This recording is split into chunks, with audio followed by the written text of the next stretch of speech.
you! You're scared. And you should be. This is not your company anymore. Leave the cheek of CM Punk.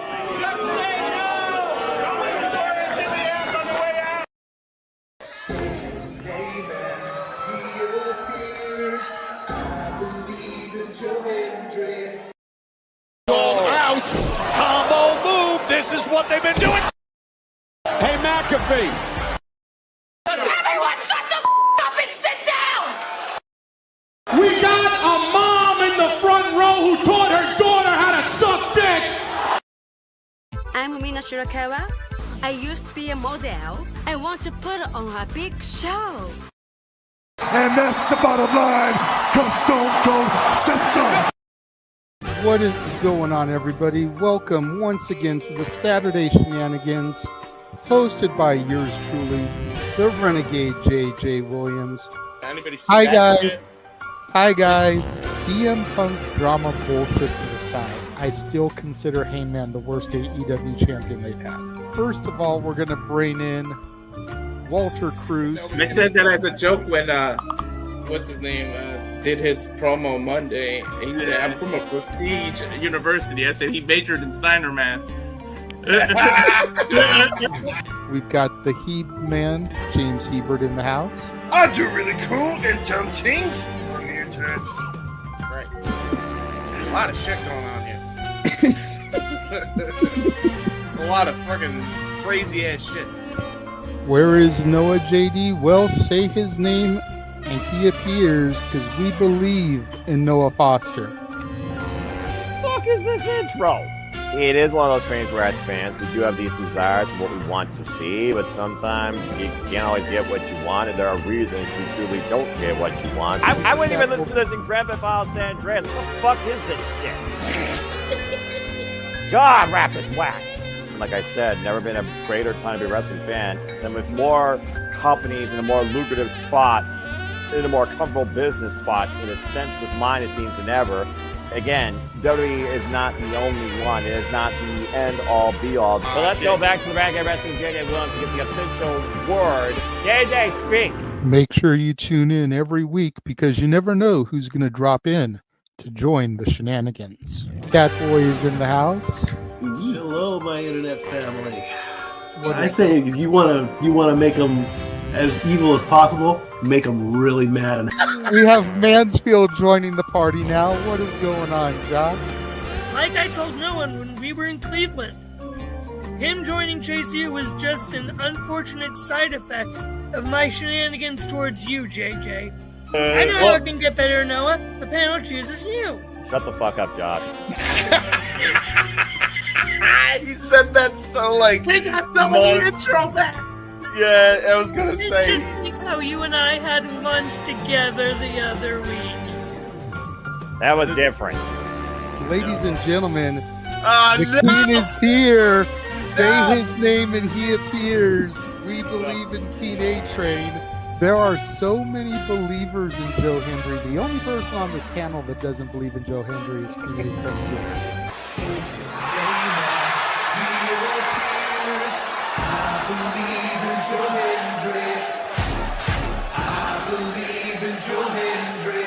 Tell the world why you do not believe in Joe Hendry. The reason I do not believe Joe Hendry is he is Fandango 2.0 in a entrance merchant. I rest my case, Your Honor. Hey! There's nothing wrong with being an entrance merchant. He has some of the best entrances of all time. Teleporting into the command center, all the way from Angel Grove High, Datilla. Oh, yeah. I went to the command center on Thursday. I went to Vasquez Rocks, which is where they filmed a lot of episodes. Somebody actually climbed to the very top of those rocks. I made it halfway. I was like, I'm not going up there. Definitely Toni Storm versus Mariah May. That's the one match I probably am looking forward to the most. I really like the story. I'm familiar with all about Eve, so if it plays out that way, I kind of know how this is gonna go. Say goodnight, Datilla. Good night. James, you did say his name, so he shall appear, ladies and gentlemen. first time on the Shenanigans. Jeff Meacham is in the motherfucking house. Ah! All right, we're coming in hard with the botch. All right, fucking hell. It's good to be back. It's good to have an opportunity to talk to the crowd on a Saturday. If you want to have yourself stomach through it, you can go back and watch when the Main Event Mafia took over Impact. That's what James is talking about. So if everybody just joined us, we're talking about people sedating people, attempted murder, boys, and tips. Welcome to Saturday Shenanigans, everybody. Aren't you glad I'm back? Welcome back, Jeff. Cool. Good evening, everybody, and welcome back once again to the weekly moderated conversation of wrestling madness. That is the Saturday Shenanigans. I am not the Renegade Wrestling JJ Williams. For the first time outside the anniversary, I have been put into the hot seat. Yes, it is I, the simple man of the simple brand. I am your current impromptu host for the evening. Lord help me. And my name is Noel Foster.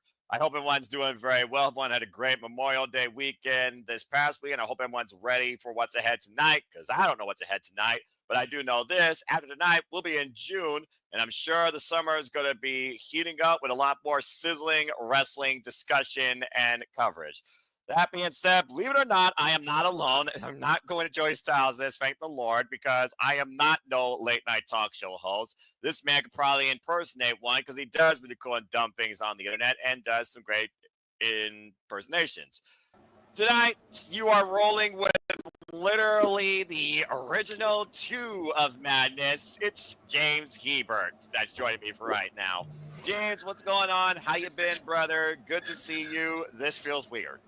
I know, right? First of all, this is the smallest panel I've been on in like the last freaking 2 months. Well, other than karaoke, because that was also me and JJ just by ourselves. We're not bringing that up, and we're not doing that tonight. That's for damn sure. Continue. Yeah, that's for damn sure.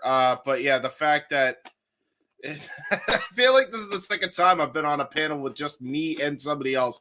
But yeah, overall, I am looking for just good vibes for this show, because if you know, you know.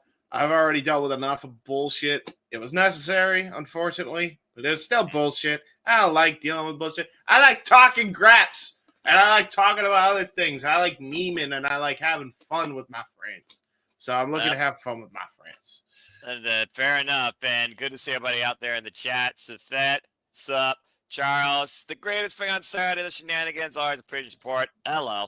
Nicholas Ferrante, good to see you. Charles, indeed, this is crazy. And again, I think that's your biggest fan there.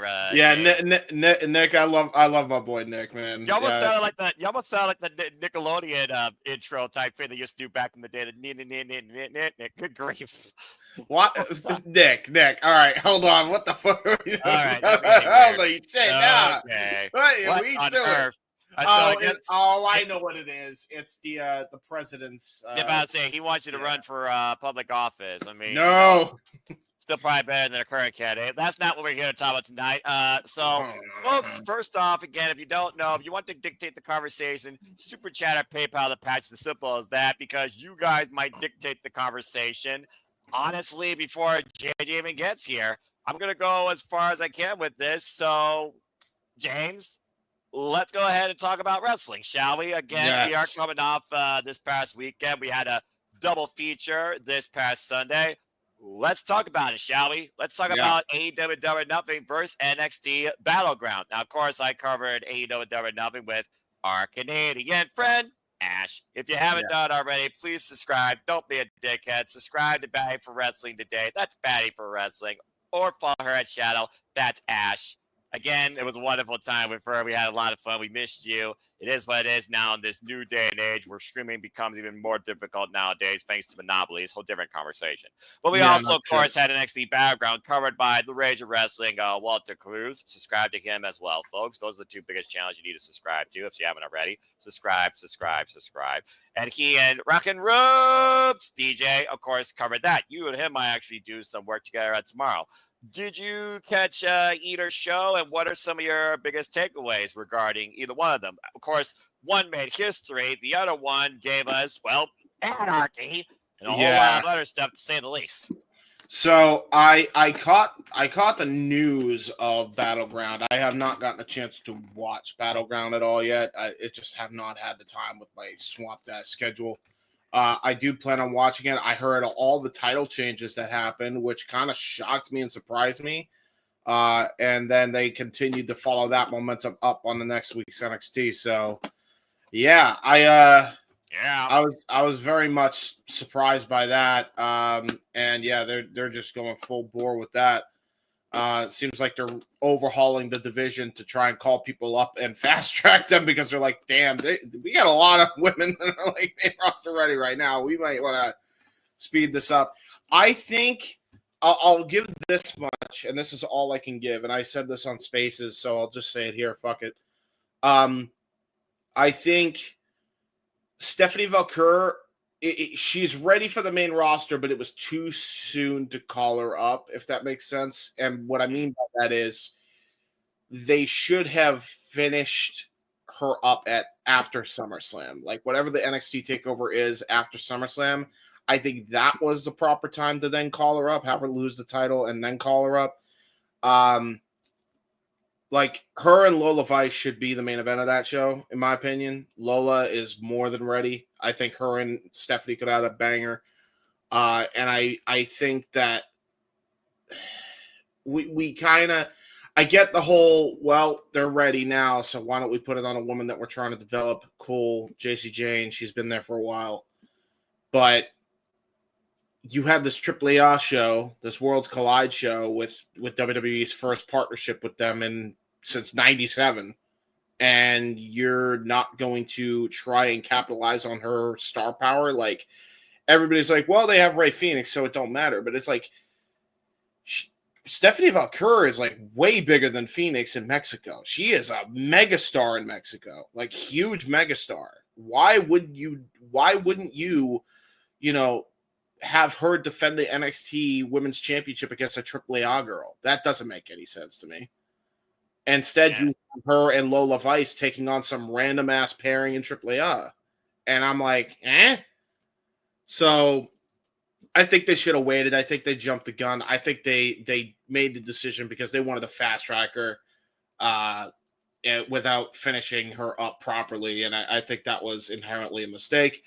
But it don't matter. She'll do fine on the main roster. None of that's the issue. I just think they kind of jumped the gun. As far as Double or Nothing, God, what a banger of a show. This is probably hands down the best AEW show, and I don't even know how long top to bottom. Like this show was just fantastic. I say that, with the expectation of how I've been going into it, because there's always been one or two disappointments that I've always had to look forward to, because what the Young Bucks have done, and what some of the stuff Ricochet has done, and they both way exceeded that, and it turned into, I actually appreciated the fucking Anarchy in the Arena match. I like the Young Bucks match, folks. So jot it down for the fucking history books, right? Jot it down. Ever since the Punk shit, I actually like a Young Bucks match. I thought it was so fucking fun.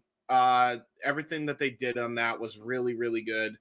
I especially loved that the babyfaces got over.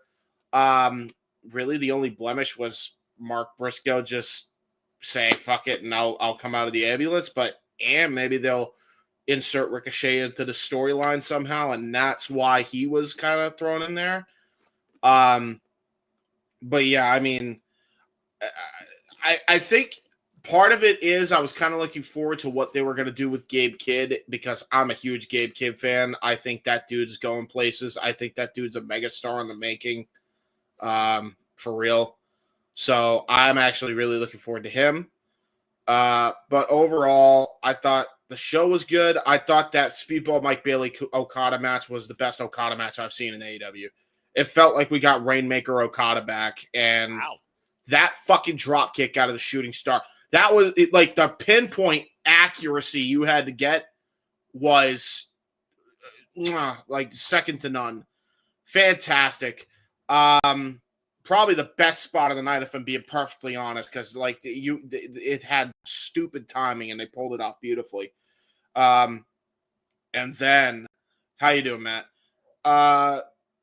My favorite match is obviously that main event. I mean, Ospreay and Hangman just tore the roof off the place.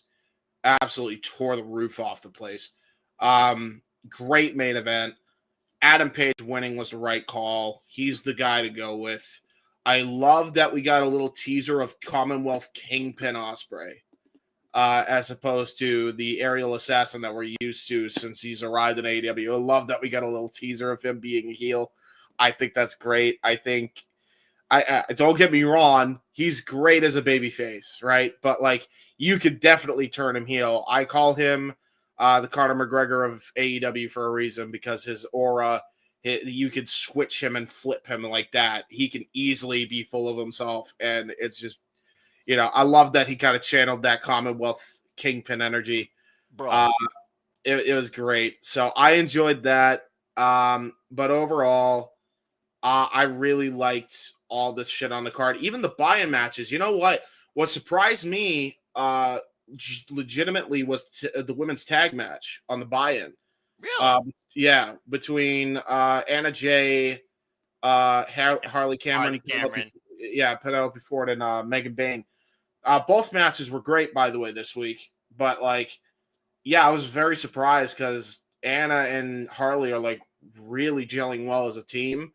Like, and I love how we're having a tag teams but no titles. Ryan said it perfectly. One company has no tag teams but has no tag teams but has a set of tag team titles. The other one has all the tag teams but no titles. To be fair, TNA falls into the first category as well, since Spitfire is no longer a team as well. But I do understand your point. What do you call Harley Cameron and Anna Jay? Rapping ass if they get a name. And then you got Team Super. I like that name, actually. That's really good. So did King. King caught me off guard. Like, we were doing our fun little ATW, shout out to W fan, by the way. Watch along. He caught me saying, they're like, hey, you get him a name. Like, no, I didn't. I just literally pointing out what they say to their pals. Like, no, you get him a name. Like, no, Tony Khan, don't market that. You madman, don't market that. But yeah. Craps and ass. Shut it, James. Shut it. That's what I'm calling him. I like that. For the love of Pete. We're seeing Tynell likes that. But yeah, I'm glad that you did get a chance to look into both shows and Double or Nothing. And yeah, I honestly said that Double or Nothing right now was my show of the year. I did watch both, and definitely NXT Battleground was unique. I keep saying it. So Rook and Clyde Jordan are students of the game, but it's almost like Bruce Lee flow like water, like Kota Ibushi. Like, you almost have to have that same flow to vibe with Soruka, because she is not high octane or high speed. That's why I think her and Kalani Jordan work so well together. But tremendous NXT Women's North American Championship match. Miles Bourne, a great effort against the ruler of NXT. And then, of course, the main event. We'll talk more a little bit about that in our subtopic, I'm sure, because I'm sure that was a talk of, the week. And instead of Chris Jordan Grace, the fact Jordan Grace was the first to, actually kick out of the SVB, but didn't get the title, did kind of surprise me. But I thought they were going to use her and represent NXT at Worlds Collide, with her being the former CML Women's World and Women's Tag Team Champion. But still, I enjoyed Battleground for what it was worth. But hey, look, there's our Canadian friend, Ash. And Ash, if you are available, please let us know and we'll get you the link. Good to see you in the chat. And it's just us two right now. So if you I'm about to say, if you want to inject some insanity in this madness with your young punk attitude, just go ahead and let us know, bro. And speaking of bro, again, it felt like both men had to go back to that dark place, but also look at those that literally pushed them to their limits. To your point, Heyman used Swerve's finisher. Ospreay attempted to use Kenny Omega's finisher. It was almost like Ospreay who faced Kazuchika Okada back at G1 Climax 32 with the desperation he went with previous people that beat Kazuchika Okada at one point. Because Ospreay is a big match player, but when it comes to tournaments, as Sandy pointed out, he hasn't won a major tournament in years. But you could tell how bad both men absolutely wanted, and that's fine.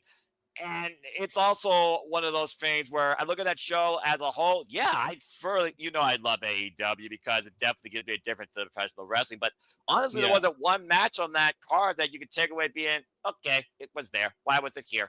Even the trios impromptu. Yeah, the trios impromptu probably would get that, but even that is not like they didn't fucking bust their ass. But considering the 6 workers in that match, not to mention a tease of Forbidden Door, because we had freaking Hiroshi Tanahashi showed up. That wasn't on my freaking radar that night. Yeah, well, the other thing too, and I figured I'd point this out as well. Just you two. Where's the application? There you go. I mean, Nick, I'll talk to JJ. I'll see what I could do to get you in, man. Yeah, exactly. The Renegade approves because he's the one that hosts this shebang. I only do this 1 year on anniversary, but I guess now I'm starting to be more pushed into this driver's seat. Lord help me. Again, we'll see what happens. And sounds good, Ash. But yeah, and again, looking at the whole card, Mina, Shirakawa, and Toni Storm. Talk about a very climactic, grueling battle where Toni Storm almost broke a leg. Yeah, they beat the shit out of each other, and I love it. I love women in wrestling. I'm just saying. And Mina and Toni with the embrace afterwards, nothing but love. Toni said, dude, that the Ricochet and Mark Briscoe match was way better than I expected it to be. Right? That was really, really good. Mark Briscoe is legit madman when he sees his own blood. You stab a man in the head with scissors, and he still comes back fighting at you. It took another pair of scissors inside the ambulance for him to throw him in there. And that final shot of the blood and the scissors on the floor was a nice touch, too. Ricochet kind of needed a win. He's lost 2 pay-per-views in a row. But by the way, James, I did not know a bald man needed a head shine during a match. I'm just saying. All right. That was so good. I loved it. Dude, I loved the shooting star press into the medical bed. That was funny. Ouch. Talk about real awkward bounce. Ouch. I mean, he had some cushion. He's fine. He's fine, he says. He's freaking fine. You're crazy. And then, of course, we got to talk about, not just the men's Zoe, but the women's Zoe. And Jamie Hayter, she came out and showed out, and why people may not have liked the decision. It's one of those things, you look at how far those two wrestled. Yeah. Jamie Hayter was not definitively beaten. Again, it was just literally a modified inside cradle. All the work done to her back and the Hayter 8-arm hammerlock and the outside leg trap. Renee wrestled a smart match and got the win. And that was one of Jamie Hayter's hardest bouts of her career. So I got nothing but love for Jamie Hayter and that. And you got to give the devil credit where credit's due. She didn't cheat her way at all through this. She won with simple inside modified cradles. It didn't even take a definitive finisher to beat somebody. So it wasn't like she had definitive win. She won like Owen. Technical. Yeah, it was very good. I enjoyed that. I love that touch. I don't like Mercedes, but you can't deny the freaking result. That match was really, really good. Yeah, that was the kickoff to the night. And it's a fact. I agree. And listen, control yourself. If things work out and the rumors aren't true, if Mariah comes back, you reform them up. It'll take some time, but it can happen. My dreams may be realized. All right, calm down. I know you love Rose Gold forever. We'll talk more about that later because, again, once we're done with these shows, we'll probably talk a little bit more about what happened on NXT and AEW this week because, of course, this week also was the Fallout. I mean, again, Kazuchika Okada, when he performs big match style on pay-per-views, one-on-one, bruv, you get Kazuchika Okada and Speedball kicks his effing head off. Which is fair, but we haven't gotten like full-on bout machine Okada yet. This is the first time we got bout machine Okada. Well, considering what the rumor might be to come, it doesn't surprise me. But yeah, that was definitely probably my third most favorite match tonight. And Anarchy in the Arena. Each time I think Anarchy can get more nut and futz and so much fun. Not only from Justin Roberts' different call, cover your ears. Oh shit! Get up on your feet. And then freaking Kenny Omega brings out some music. First Pointer Sisters. Didn't think I was going to hear that again, AEW. And then freaking Drowning Pools with the bodies hit the floor. Good. Oh, that was so good. You know they did that as a shout out to Sabu and ECW. Yeah, let the body hit the floor. They just kept playing the audience, freaking jumping up, and then Kenny Omega let the bodies hit the floor, freaking jumping off a balcony, crazy Sonic Gun. And I'm going to say this right now. Marina Shafir, she is one tough bitch. Mm-hmm. Mm-hmm. Yeah, she got the shit kicked out of her for real. Yeah, by Willow, and then Willow Nightingale freaking chain link pierced to a ring post. That's innovative. Talk about lady making a citizen's arrest. And then, of course, we saw her get snapped by Kenny Omega. She fears no man or woman. And Swerve coming out like the Predator. He said he was going to go buck hunting. I guess he wanted to put a buck on his shelf. I think he did that with those spiked Reeboks and then a freaking explosive One Wing Angel. And there were so many insane spots here. You got to watch it to believe it. And the good guys did freaking win. I mean, again, as I thought they should have, it made perfect sense. It was freaking awesome. The Citizens Arrest side of the Amazon was a brilliant spot, by the way. But Hook showing up, hitting somebody with a golf club, and then walking away. What's that about? About to say. About to say. And then, of course, we talked about the trios match. You could talk about Mina Shirakawa and Tony Storm all night long because you all love that for more reasons than just the wrestling. I can clearly tell. Hey, I like the wrestling too. I said for more than just the wrestling. I'm not discounting you completely, but dude, I know exactly who you are. This is true. You're not wrong. Again, we're opposites, but somehow we work well together. Anyway, there you go. But yeah, overall, Double or Nothing honestly might be my favorite of the year. I don't like stuff, but when you look at a show's flow, when you look at what a show is supposed to do, each match is supposed to mean something different, show you something different, whether it's a story or it's a competition element. And the flow went pretty damn smooth. By the way, little nuances with the set. You notice how the set went from day to night on the I love that. That was really nice. Yeah. Everything about this show felt beautiful. I absolutely love Double or Nothing top to bottom. So I'm looking very forward when, of course, we go all in because now we know we're less than, I believe, 40 days away. So let's go ahead and talk a little bit more about the fallout this week. We'll start with NXT because there is one thing we didn't talk about.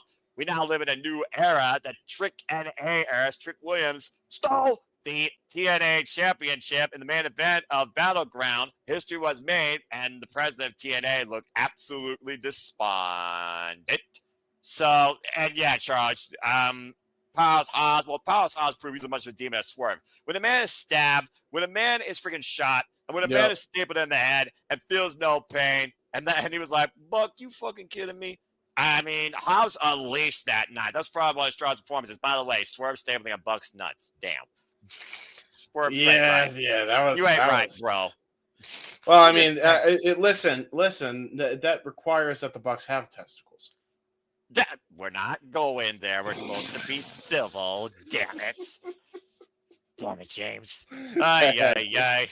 But yeah, let's go to Tuesday night and talk about NXT. Of course, Trick Williams now the new TNA World Champion. And of course, we see more people cross the lines. We have Mike Santana. Of course, we all inevitably think Mike Santana will be the guy to take the title from him. But thanks to the director of Steve Morella, he'll be challenging for the TNA Championship this coming week. I'm guessing that's on NXT. I don't think Santino was very particular what it's going to be, but it sounds going to be on NXT or TNA this week. And then the shock of all shocks, not found Henry, the former NXT Women's North American Champion. To your point, what the fuck, Shawn Michaels? Steve Mercury lost the NXT Women's Championship to Jessie Jane. Yeah, I questioned that decision big time. I don't understand why they did it. I still don't understand it. Yeah, and I still think Jordan Gray. I get what people are saying about Jordan Gray, Steve Mercury. They're both ready. And Ricky Sainz, he just arrived, so he's got the marketing power, I suppose. But still, it just feels so crazy that all of a sudden you did 2 child changes in one night with Ethan Page beating Ricky Sainz. Now, Ethan Page is going to Worlds Collide to defend that and fail 4-way against Rail Kid, who also crossed the line. Ray Phoenix, and I believe Javon Evans. I don't think they added a AAA member to that mix. So I don't think it's going to be a 5-way. And then, of course, like I said, within the Trick NA era, we'll see if Mike Santana can spin the block and beat the TNA Championship back home. But yeah, NXT was weird, to say the least, even by my standards as I look at highlights. But yeah, I don't know if I agree with this fast track, transfer portal decision-making by Shawn Michaels just because you got a bunch of LFG and Evolve people that might be going to NXT here pretty soon. Like, how many assets does one company need to market or freaking push towards the moon with the fact they have an all-women's pay-per-view come up again, Evolution? We'll talk more about that here in a moment when it comes to competition or coincidence. You tell me. Oh, boy. Yeah. You know, for all the crap Madman Tony Khan might say during media scrums, he said it politely, but he's honestly not wrong when he says we haven't had this level of head-to-head booking by companies under convenient circumstances since probably the Crockett days. He's not wrong.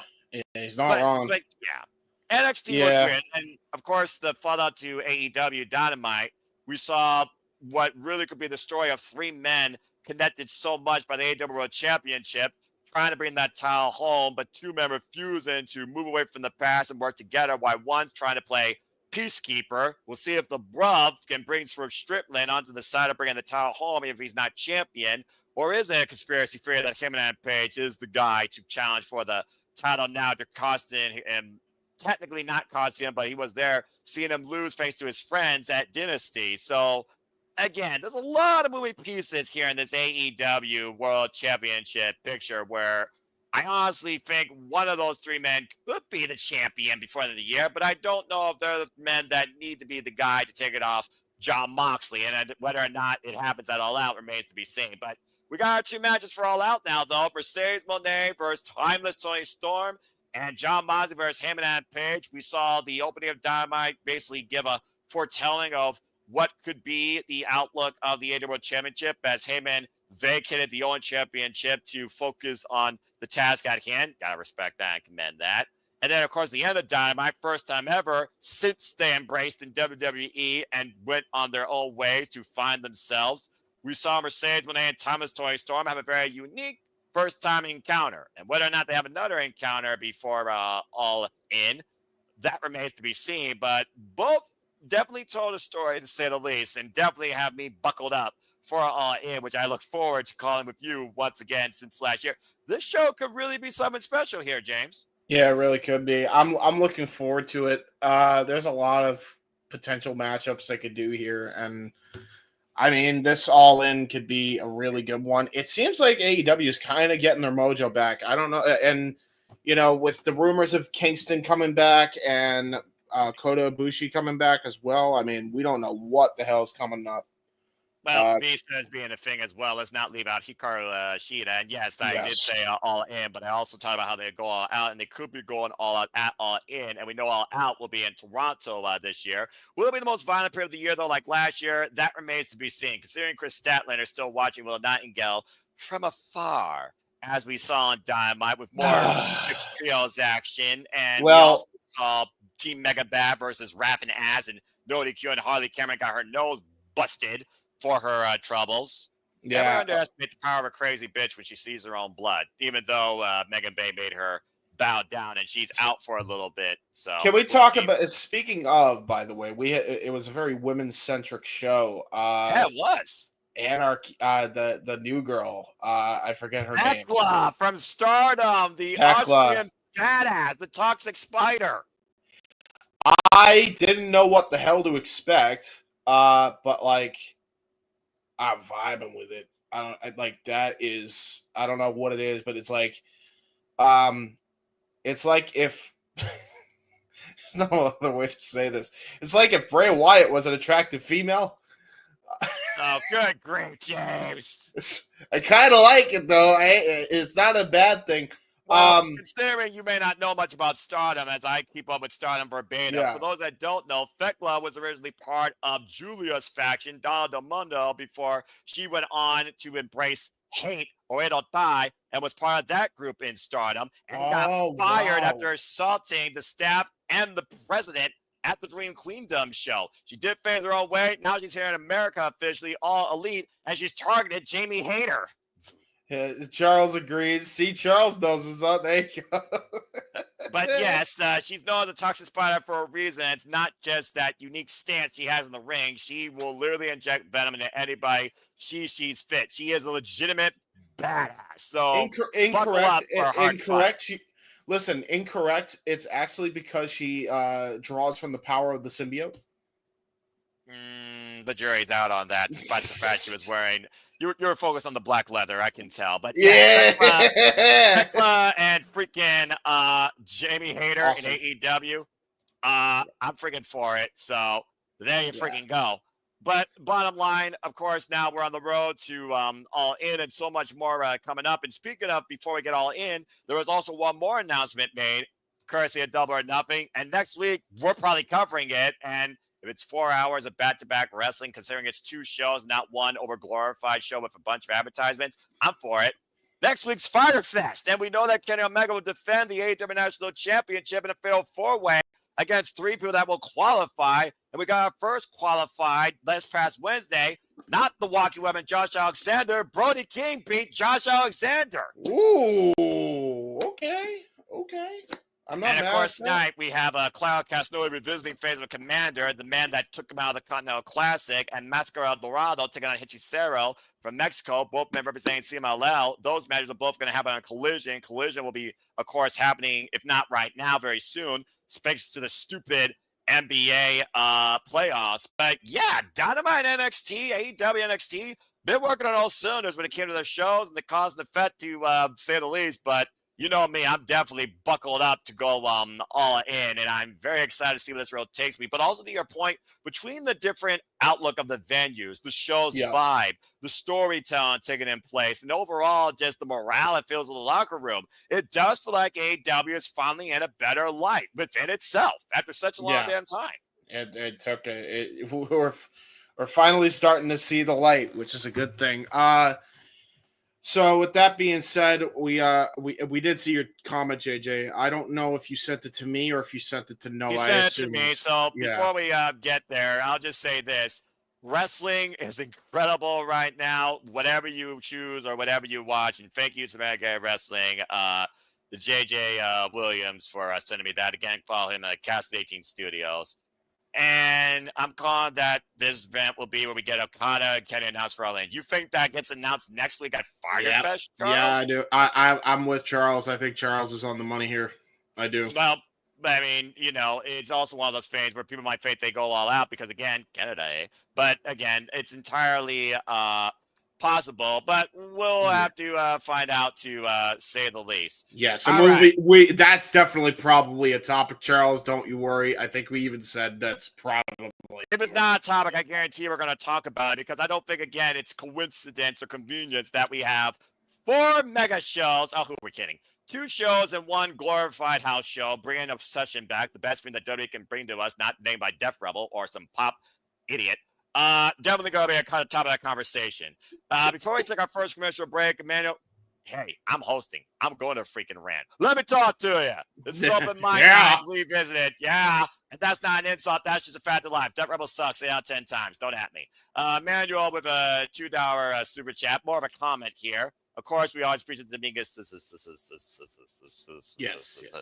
Is WWE ready when we go? Competition is important. Well, definitely going to talk about that more later. So, again, the jury is out. I do have a couple of topics. Curry's American Wrestling JJ Williams. So before we get into our first actual topic, in closing, NXT AEW, you fucking rule. Let's go ahead and bring up to speed on what's ahead on our watch-along trailer, and then we'll be right back talking about location when it comes to WrestleMania. Stay tuned. Exactly. Stay tuned, folks. We'll be right back.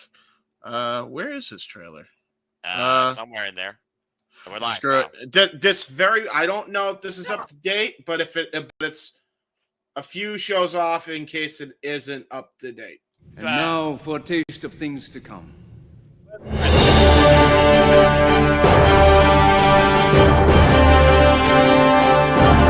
How loud this movie is.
again, as we always allude to, discuss, embrace, celebrate, we encourage the passion, the coverage, the reactions, the takes on all of the wrestling. And welcome back to the show, everybody, and basketball, apparently, thanks to Charles. But you can find more about sports with Statboy Mikey, courtesy of Statboy Sports Bar with Dory Lou. So stay tuned when the doors open and pull up a bar stool. And I'm sure he'll give me more stats with upcoming events. But yeah, I mean, you saw in that trailer, folks, how convenient. We have days with shows from other companies at the same time, say the least. But speaking of shows and speaking of days, let's talk more about locations. Here's something to talk about. WrestleMania 42. Ever since the final boss told us that was going to be in New Orleans, not. As it looks like it's going to be possibly moved back to Las Vegas. Can't remember the last time we had WrestleMania 2 years back-to-back in the same city, let alone the same venue, because I don't know what else you do besides Allegiant Stadium. But I guess there's also been word through the grapevine that they could even give us our first ever international WrestleMania outside the continent of North America, possibly in London.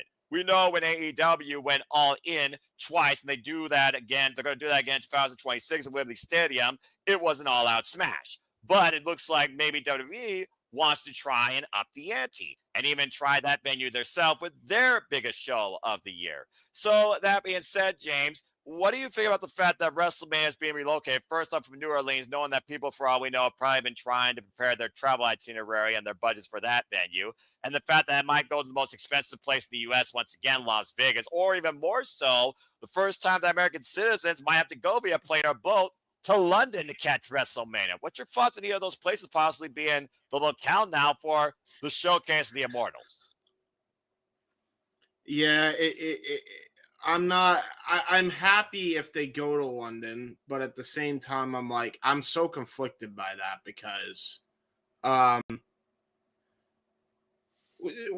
we've been part of it's selfish on our end because how many times have we been saying subscribe to Rage of Wrestling because we thought they were going to fucking New Orleans, and now they're changing plans on us at the last minute here. That still should be everyone's plan. Subscribe. Please continue. Yes, exactly.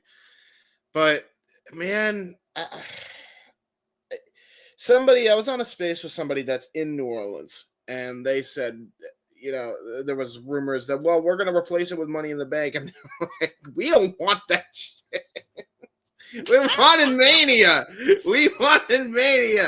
And I'm like, yeah, I feel you. So I feel bad for the people in New Orleans, especially our resident Demean guy who are in New Orleans. It kind of aggravates me that you had these plans. It's not like it's a bad city to do a Mania. You had two different Manias there, and both had a really good turnout. Both had really good vibes around it. Even though the last one they did, it was during the Vince era, the last Vince era. Oh boy. But overall, it was good vibes. So why would you not do a Mania there? I don't get it. So I was renovated Superdome, might I add. They renovated that building.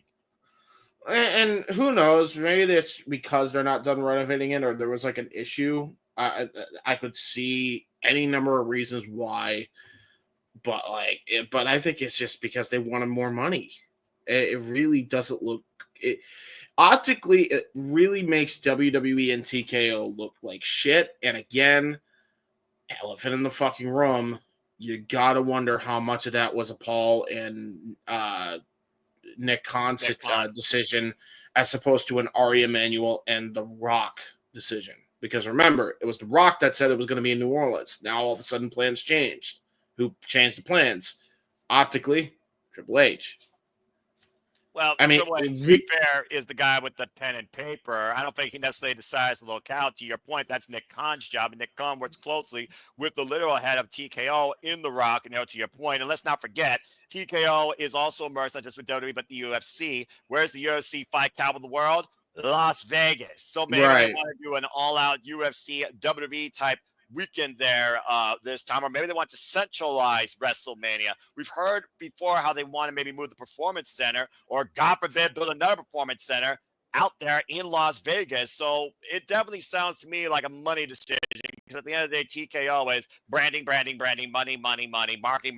Yeah. Damn it. That's literally why every match is brought to us now by some sort of weird product. Why Donovan Mysterio is still known for somebody to wipe your hands with, I don't know. But that's a whole different conversation. And every black chick to be sponsored by Wingstop, but still.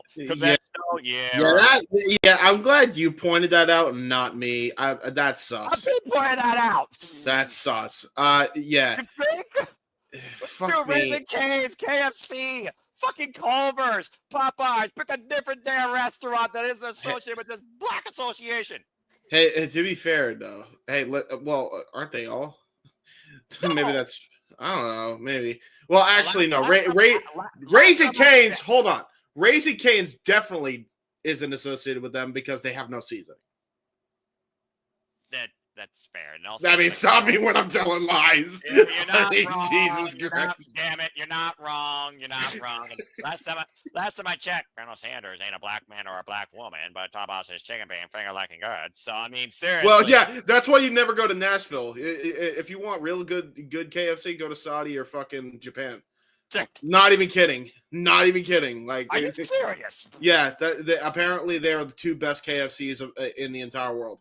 You know, it's funny how much KFC is represented around Christmas time in Japan also, which probably, lends to your point. Then again, the chicken there is probably also better taken care of, but we're not talking about chicken. Getting back to the topic on hand.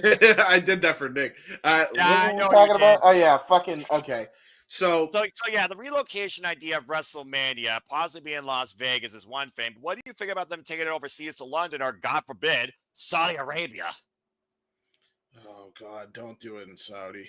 I get that their political climate has improved. I will concede there, but it's still too early for me. I mean, I don't know if I'll ever be used to it because the reason why this even happened. So I just can't, man. I can't. And man, so I think they should have stayed in New Orleans for the fan base entirely. The fact that they didn't screams to me that there's a lot of internal issues between Triple H and Nick Khan versus Ari Emanuel and The Rock. The power struggle. It's the power struggle, which I've called out. It's like this power struggle is hindering the company in all aspects on the main roster. It is like ridiculous. John Cena's heel turn should be literally the best fucking story right now. And we have nothing. It feels like a whole bag of fucking nothing. And I feel like a lot of that has to do with Triple H getting pissy because The Rock came up with a great idea and Triple H inserted Travis Scott for some reason and potatoed Cody, and then all of a sudden The Rock was just never there again. It never was even brought up. Nothing has even been brought up about that. There's no faction around him. He then just randomly joins Logan Paul, and yeah, I mean it's a fucking mess. Like, honestly, it's bad when Cody, who has been the penultimate babyface, is getting booed for John Cena kicking him in the nuts at WrestleMania for winning number 17. And before that, it was just a nothing fucking burger of a match. It was a nothing burger of a match. It makes me sad because I'm like, they did the heel turn so fucking great. It was so well done, and you knew it was The Rock who wrote it. You knew it was The Rock's writer who wrote it. Who's the writer that always goes with him? Brian Gwartz, right? Brian Gwartz. Yeah. So you knew it was those two, and anything that Brian Gwartz has touched turned to gold at the Attitude Era. Accurate. It's like, fuck, man. Like, you had it, and then I don't know how we just fumbled the ball that bad. The government won't pay them to come. Site fee is way too high. Well, fair enough, Really? Nick. Thank you. Okay, I did not know this. Yeah, because then they want their money. That's the bottom line. They like their money. If they weren't ever taxed on a wrestling show ever again, they'd do that.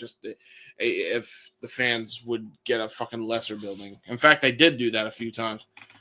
It's a different world over there. And shout out to our friend across the pond, Amara Jade, who will be wrestling tonight. Impromptu, as someone else unfortunately is under concussion protocol. Wish all the best to that wrestler, but Amara. Thank you actually for reminding me, because Ryan actually wanted me to point this out, and I think we should. Please. Seriously, prayers to Myron Reed. A speedy recovery, as he apparently got injured at the PW Revolver show. Ryan was actually there live, and it was like really bad. They threw up the X immediately. He like botched a suicide dive or something. Oh no! Wrong. Yeah. So like it was really, really bad. It was unreal tonight. Show ended abruptly, says Ryan. Seriously, like prayers to him, like, because that's a really, really rough thing. Well, we talked about before, you're literally on the edge of a lightning bolt. It's do or die in this business, where you trust the environment or your partner or yourself. Fair enough, then. It is one of those things, of course, known as Killer Goat, Myra Reed and Killer Kelly, the Wrestling Revolver champions that took it from Macklin when Red was abolished. I mean, he could still have by the way, he could still have a concussion, Ryan. So let's just hope it's not a really bad one.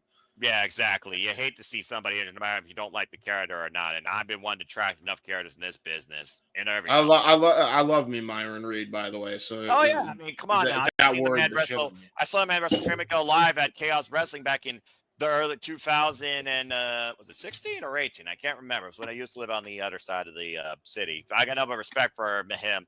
I've also seen him involved in the same Wrestling Revolver. But yeah, going back to this. It just feels like one of those things where, at the end of the day, you want WWE, you pay up or you shut up. Nick Khan and the other guy negotiate. And whether or not they agree on the venue or they agree on the fee, how that goes with the city, the tourist committee that obviously books the shows for the venues and books out the city, to say the least. And you got her out the red carpet for WWE and all of its subsidiaries. It's just one of those things where if they think that you can't pay that bill, or they think it's not going to be proper enough, screw you. So that's why you're not going to see something in a small town, even in one of the biggest cities in Ohio, like Toledo, Ohio, when it doesn't have a football stadium. It has a baseball field and a hockey arena, for example. But yeah, Money in the Bank, give me a break. I'll be honest here. Money in the Bank, to me, is almost becoming a trope now, except for the women, where they've actually made it something more worthwhile because they still have a 100% success rate. The men, however, they have to botch that so much, I almost feel like they don't need it. I think I read at one point that Triple H says he doesn't even like the Money in the Bank concept, and it's almost one of those things where I feel like maybe this is a sign of things to come. Like maybe next year, Money in the Bank will actually serve a different purpose. I mean, I'll tell you right now. If he doesn't like something, it don't matter. The fact is, it draws. You should do something to rehabilitate something, especially if it's still drawing money. Whatever we think of the Money in the Bank concept or not, and don't get me wrong, it's been watered down over the years. It's still generating revenue. So rehabilitate the fucking Money in the Bank's image. I don't know. Great fucking idea.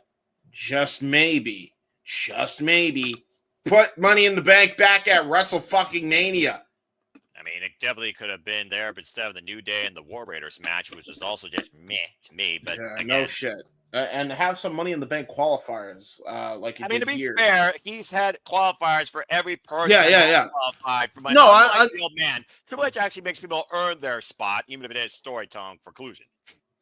Yeah, exactly. Going back to the WrestleMania thing. Sorry about that, folks. But Mike Nice, Shenanigans, what happens here? I mean, London would be really cool, actually, I think. I would love to see them try and book out Wembley Stadium and maybe bring NXT Stand Delivered to the ballroom where NXT UK tournament was held. Bring back Johnny Saint for one night, maybe. I don't even know what happened to that guy. I hope that he's okay. Former manager of NXT UK. I think it would be really cool to see Gunther and Ilya Dragunov at WrestleMania in London. I just think that would be a really cool concept or idea. Saudi Arabia, the fuck no, baby. Las Vegas, it's just one of those things where it's so damn expensive. And yes, you did get 60,000 people to draw it each night. Congratulations. It's just one of those things where can you keep doing that considering what the country might be going through in the economy standpoint as well. And you're already our jacked up, super priced it is. I think Jeff Meacham proved it best. Go and see his friends, Paradise Kitty, perform versus go to Money in the Bank where it costs you 5 times more for a freaking their blood nose bleeding seat. I'm just saying. It feels like the WWE is becoming more and more and more expensive to afford to be entertained by. And I don't know if the price justifies the means. But then again, people will spend whatever they can if they have the money, to say the least. Yeah, 100%. Yeah, I mean, we'll see what happens. We'll see how it goes. That's all I can say. And I hope to God it isn't. Well, we already got the Royal Rumble, so I'm just saying, by the way, I hope the weather is not going to be super hot there while everyone... Yeah, dude, the amount of fucking... That's going to be ridiculous. Dude, the amount of heat that you generate off your body anyway, and that amount of mass in a square fucking box is enough, right? But then you add the heat on top of that. Oof. Yeah, right? The only thing I'll say about that whole thing is like, you know, and this is the one thing I'll say on the Cena thing, and then we can move on topic because this is kind of we brought it up. You know what the Cena deal reminds me of? Do you remember when Jon Moxley turned heel in WWE? It's basically absolutely. It's basically that, but minus him getting injection shots. It is so bare bones.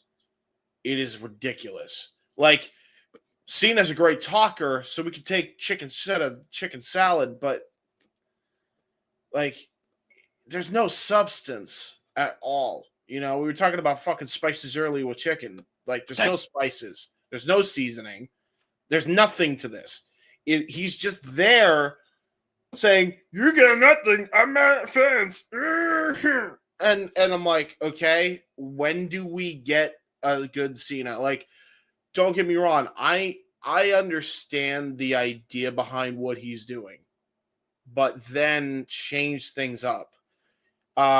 Fucking Emmanuel said earlier, the one thing Wyatt's failing, he should not be coming out to music. I disagree, but he definitely should change his music to something he wrote that they didn't use.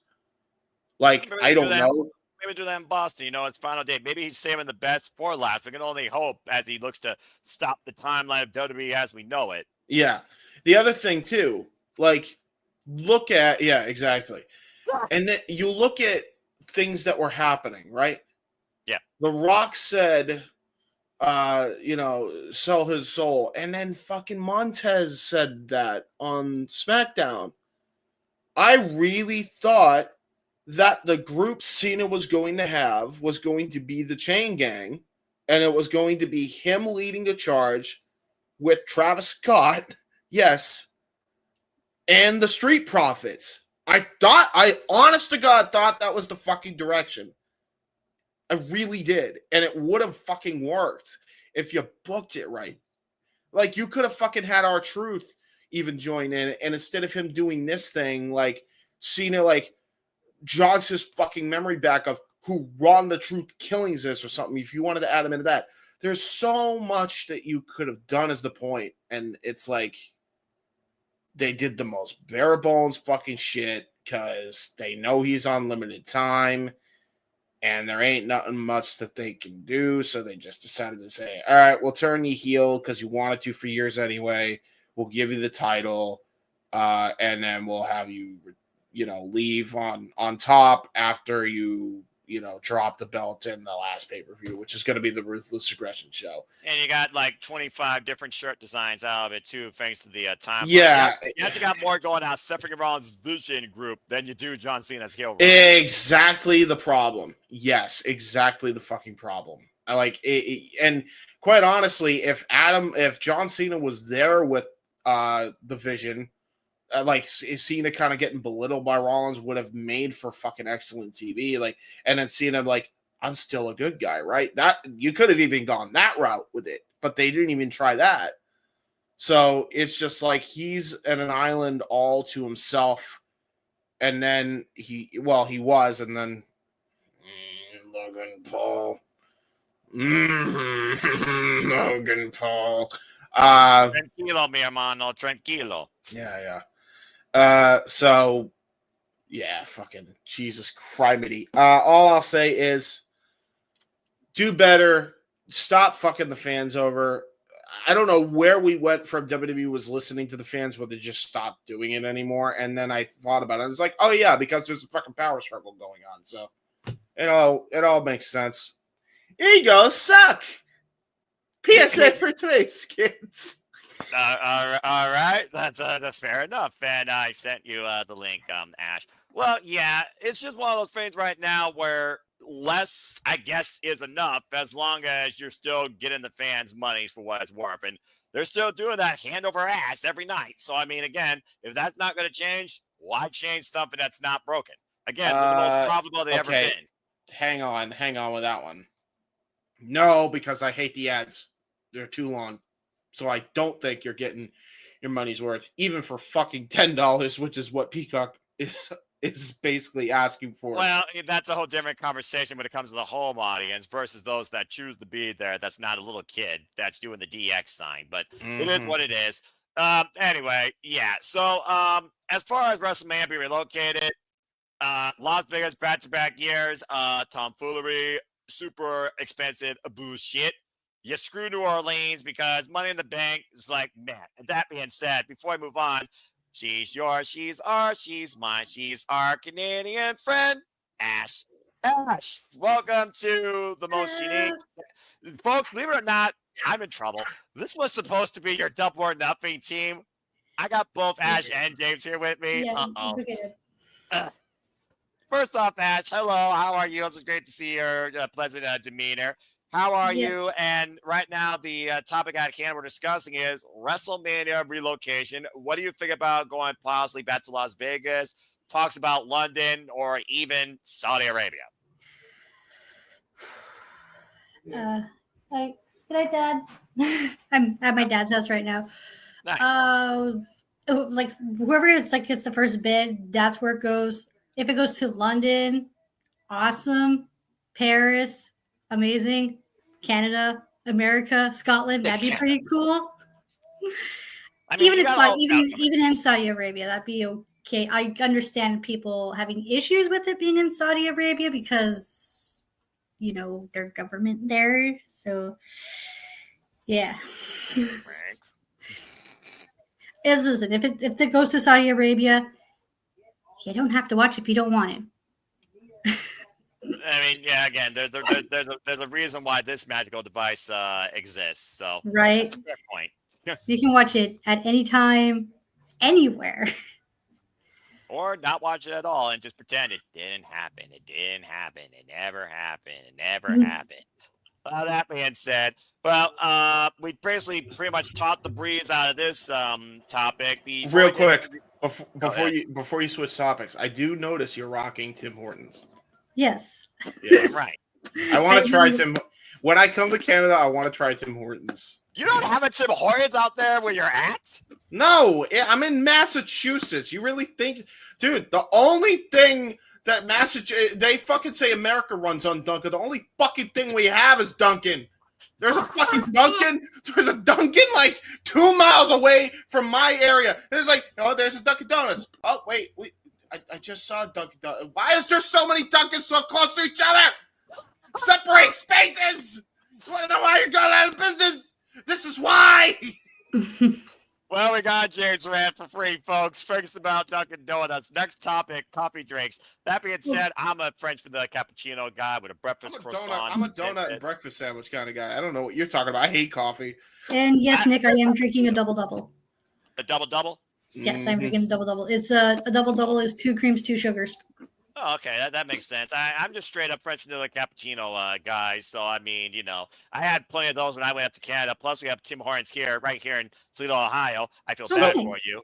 So, remember when Jay Lethal and Sanjay Dutt had a battle at the Pink Taco? I think we should have all ego Ethan Page fight a Canadian inside of Tim Hortons. It wouldn't surprise me if he did that outside the ring. All right, I'm just saying. I'm just saying. Have a parking lot brawl at the Tim Hortons. Yeah. See, There you go. The fight, the parking lot fights like AEW that trumped anything WWE did. That's what you need right there. All right. Now, what's your Starbucks order? Well, Starbucks is apparently getting ousted for having cancerous ingredients. I actually never messed with Starbucks. I had a cup of milk and a Danish because the only Starbucks I ever went to was back in my college. So, I mean, can you imagine fucking Noah coming in? All the people well dressed are thinking he'll get a coffee. He's like, I just have a milk and a Danish. I mean, hey, it's nothing wrong with that. For me, it depends on what season we're in. Yeah. Like spice and fall. Yeah. Oh, Or in Lord. and in the summer. In the summer, I'll drink to something called what's it called? It's called a brown sugar oat shaken espresso. Oh. Ash, you're very sophisticated. I must admit, I'm impressed. Yeah. Well, I'll be honest. I'm not a coffee drinker, but now I just, for some reason, all this sweet talk made me want a brownie butter blizzard from Dairy Queen. Oh, those are that so sounds good. They're so good. I just recently went to Cold Stone Creamery. It had a chocolate chip cheesecake fantasy cookie dough combination. It was so freaking good. Anyway, That sounds delicious. dead. We Also, have you gone can't go off the wrong with the rails. mocha latte. Yeah, we have gone way off the rails. What What were we fuck talking are about? All right, wrestling locations. WWE. Oh yeah, that. Okay, so before we talk about the other topic that JJ did bring forward and talk about the other stuff we were going to talk about, Ash, you and I, of course, covered Double or Nothing and had a hell of a good time. Right? Do you have any closing remarks or thoughts regarding Double or Nothing? It is AEW's best pay-per-view this year. Yes. Yeah, I had such a blast watching it. There was matches where I was like, okay, I didn't really care for the gimmick, but it was so funny. Like I laughed so hard I started crying. That's how I noticed when I was trying to get some words with Anarchy and I said, Buck's nuts, you broke. The Buck's nuts.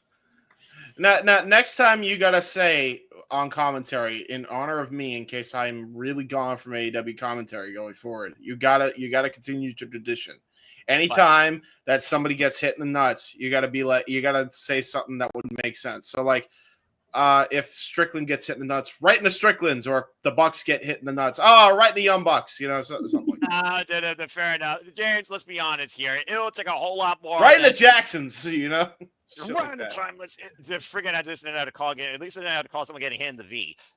Despite Maria Shafir getting swerve up there. But anyway, that being said, James, despite economy nonsense and streaming services aside, you aren't leaving AEW. You know that. You have fun with me and you calling it, and you cannot wait the next time that you actually call something with Ash for the first time ever. Yes, will be AEW knowing you crazy yahoos.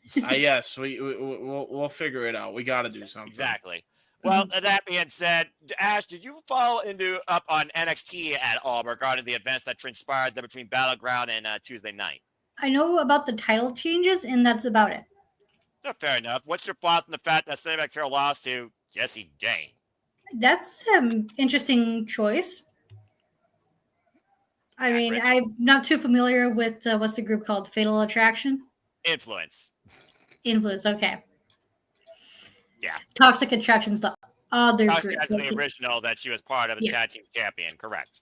I mean, I've seen, I don't really know JC Jane that well. The only glimpses of hers I watched were those random episodes of Level Up I watched. Fair enough. And from what I've seen, she's not too bad. I love how you watch Level Up and not NXT. I think that I've never heard that ever. I don't think I've ever heard that. Does that still exist? No, that's like long since been canceled. Okay, that's why I'll continue. Yeah, that's how long it's been since I last watched an episode of NXT. I think the last time I watched NXT was it Roadblock? And I'm not sure if I watched anything up to there, previous, because as much as I'd like to, I'm unable to make the time for NXT. Look, just follow the ways of the Simple Man. 10-minute highlight on YouTube. You'll be set. And of course, one of your Canadians, Eagle and Page, beat absolute Ricky Saints for the NXT North American Championship. You know what's really sad? I keep forgetting Ethan Page is from Canada. He's so American coded. He was freaking on his own wrestling promotion up there. He was the damn champion. I mean, I'm looking forward to like how both of them continue like running as champions. Like Ethan Page, he's probably gonna like have a good run. I don't know who his feud with. Next feud is. Although with JC Jane, I'm worried that she's gonna be like the transitional champion, and she's gonna take the pinfall for Jordan Grace if she's not called up by then. Well, it sounds like, according to what we're seeing, both her and Stephanie Valkyrie and Ricky Saints are on the fast track to the main roster. Adam Pearce, I think, made it official. I think he even said that Stephanie Valkyrie is joining Monday Night Raw. Oh, okay. Well, good for her then. Looking forward to see what she does on the Monday Night Raw. Who her first feud is going to be with. Io Sky, if we can only hope. And I mean, yeah, they had a good match together because. Right. Anyway, from coffee orders to call-ups to I can't believe we talked about coffee orders tonight. To freaking WrestleMania relocation decisions by the most over-glorified petty place on the planet. Before we get into our last topic, we're gonna once again run a watch-along trailer, so everyone can go grab their favorite drink from Starbucks, from Big B, from Dunkin', from Tim Hortons, from their Keurig, from their kitchen, from their coffee pot, or from their fridge or from their cooler. When we get back from this commercial break, we'll get into our main event topic, and then you guys will continue to direct the conversation, including Mero's thoughts of coincidence or convenience, same-day booking of shows from different companies, and so much more. So stay tuned as this unique Saturday Shenanigans continue. Run the trailer again. Fucking hell. All right, folks, here's what you can get. Sorry, I wasn't even ready. All right, here it goes. You freaking idiot. We're live, Phil. We're live. And now for a taste of things to come.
Seriously, why are we doing 2 nights now more often a year at WWE? What the fuck? You think we literally live off money? You only can borrow loans so much with increased Anyway, and again, here at the Super Reliable Studios, we truly encompass, embrace, celebrate, engage in all the wrestling. And we'll welcome back once again to this very unique, dynamic triple threat panel of the Saturday Shenanigans, where I've been put in the host seat. Damn it. That being said, you've all made this incredibly fun, and I'm not going to lie, this actually has been kind of fun for me too. Don't get used to this, bruv. But let's go ahead and move into the last topic of the night, courtesy of Regular Wrestling at JJ Williams. Enter the glamour. In WWE, it feels like Mariah May truly had the Hollywood ending in All Elite Wrestling, to say the least, as of course we have not seen or heard hide nor tail of her. As far as we know, she's been on vacation. But apparently, the news has been put out that she is no longer on the AEW roster page and might finally be looking to achieve that dream she mentioned in Stardom of going to the WWE. So, that being said, is a WWE debut imminent, knowing we have WWE Evolution back this year, the all-women's PLE? And is that where she enters in and makes her star-making moment, to say the least? Or do we get it beforehand? And is it pretty much a done deal? Or in James's case, are we hoping that she's trolling? Let's go ahead and give everybody's thoughts regarding the future of the Glamour. Ash, I'll start with you. Mariah May, we followed her run in AEW and what was probably the greatest storyline in women's professional wrestling history. I can't name one better, and I watch Stardom for a living. That says a whole lot. So what do you think about Mariah May possibly being WWE bound? Good for her. If she goes to WWE, that's pretty cool. The question is, does she go to NXT or does she go straight to the main roster? And if she does, where does she go? Because right now, from what I've heard, SmackDown is lacking women, so they could probably use her over on SmackDown. It's almost like they never should have released a bunch of talent, so that way they didn't lack the women. Accurate. Continue. Anyway, continue. Sorry. In all fairness, some of them were very injury prone, so yeah, even then though, come on, you need bodies. Still, yeah, utility players. I'm just saying, utility players. Please continue. Yeah, so if Mariah May, when she does eventually go to WWE, if rumors are to be true, I can see her working down in NXT for a while and then getting called up to SmackDown and have her. I don't want to say it's too early, but she might not even go to NXT. She could just go straight to the main roster and feud with whoever's the United States champion by then on the women's division. Well, Lord knows. I mean, they already screwed the pooch on the WWE Women's United States Championship since Chelsea Green no longer holds it and has a busted nose, to say the least. Damn it, but that's a different conversation. All right, well, fair enough. James, the Glamour, Mariah May. I mean, she's tall, she's blonde, she's statuesque. She's everything that a WWE marketing campaign needs, if we're being perfectly honest. I can literally see her going to SmackDown and feud with Tiffany Stratton and have a better match than her and Charlotte Flair had at WrestleMania, because it felt like it was kind of farmed in, to say the least. To your point, though, Ash, about the women lacking thereof, I mean, brought to you by Wingstop. We just had Nia Jax, Jade Cargill, and Naomi in a triple threat qualifier for Money in the Bank. And spoiler alert, folks, Naomi did qualify. Naomi also made it personal, saying she broke into Bianca Belair's parents' house as the EST returned to WWE. So there's 5 women right there. Alexa Bliss talking about maybe Charlotte Flair needs a friend. You got Tiffany Stratton as the WWE Women's Undisputed Champion. You got Chelsea Green, Selena Vega in the U.S. title picture, BFAT Meacham, there's there. You got the Herman, so there's the women.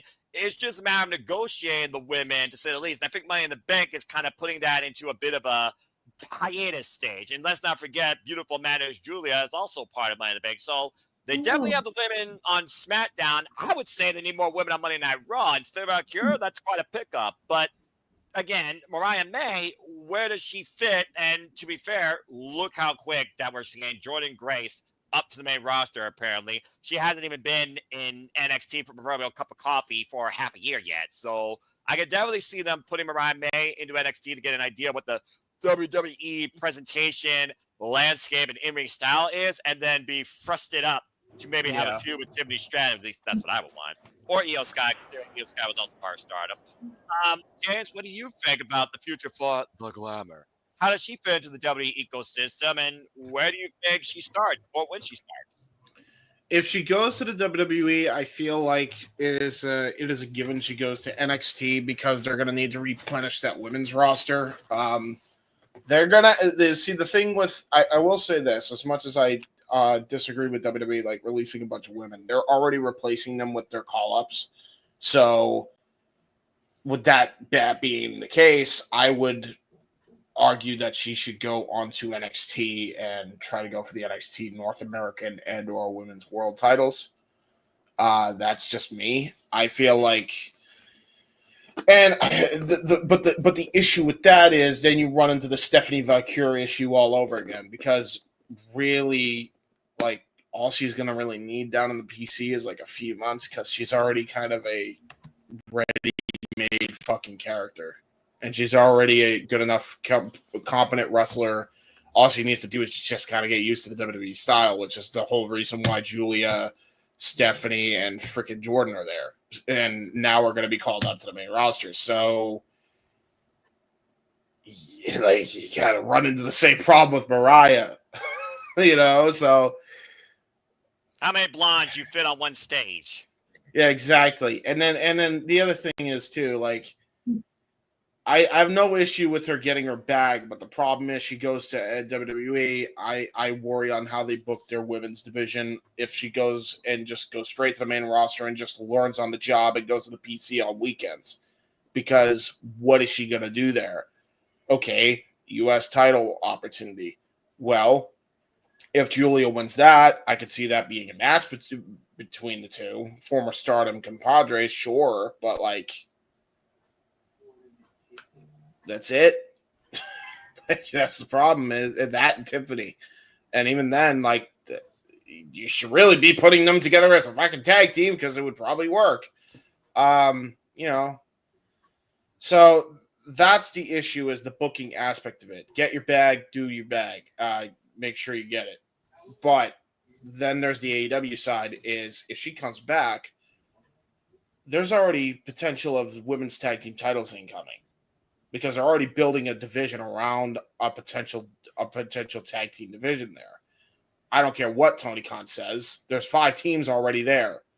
All right? So you bring Mariah May back and find a way to get her back to, you know, Rose Gold and get over the bullshit with Tony. And it's not like they haven't done that before, because look at Swerve and Hangman, right?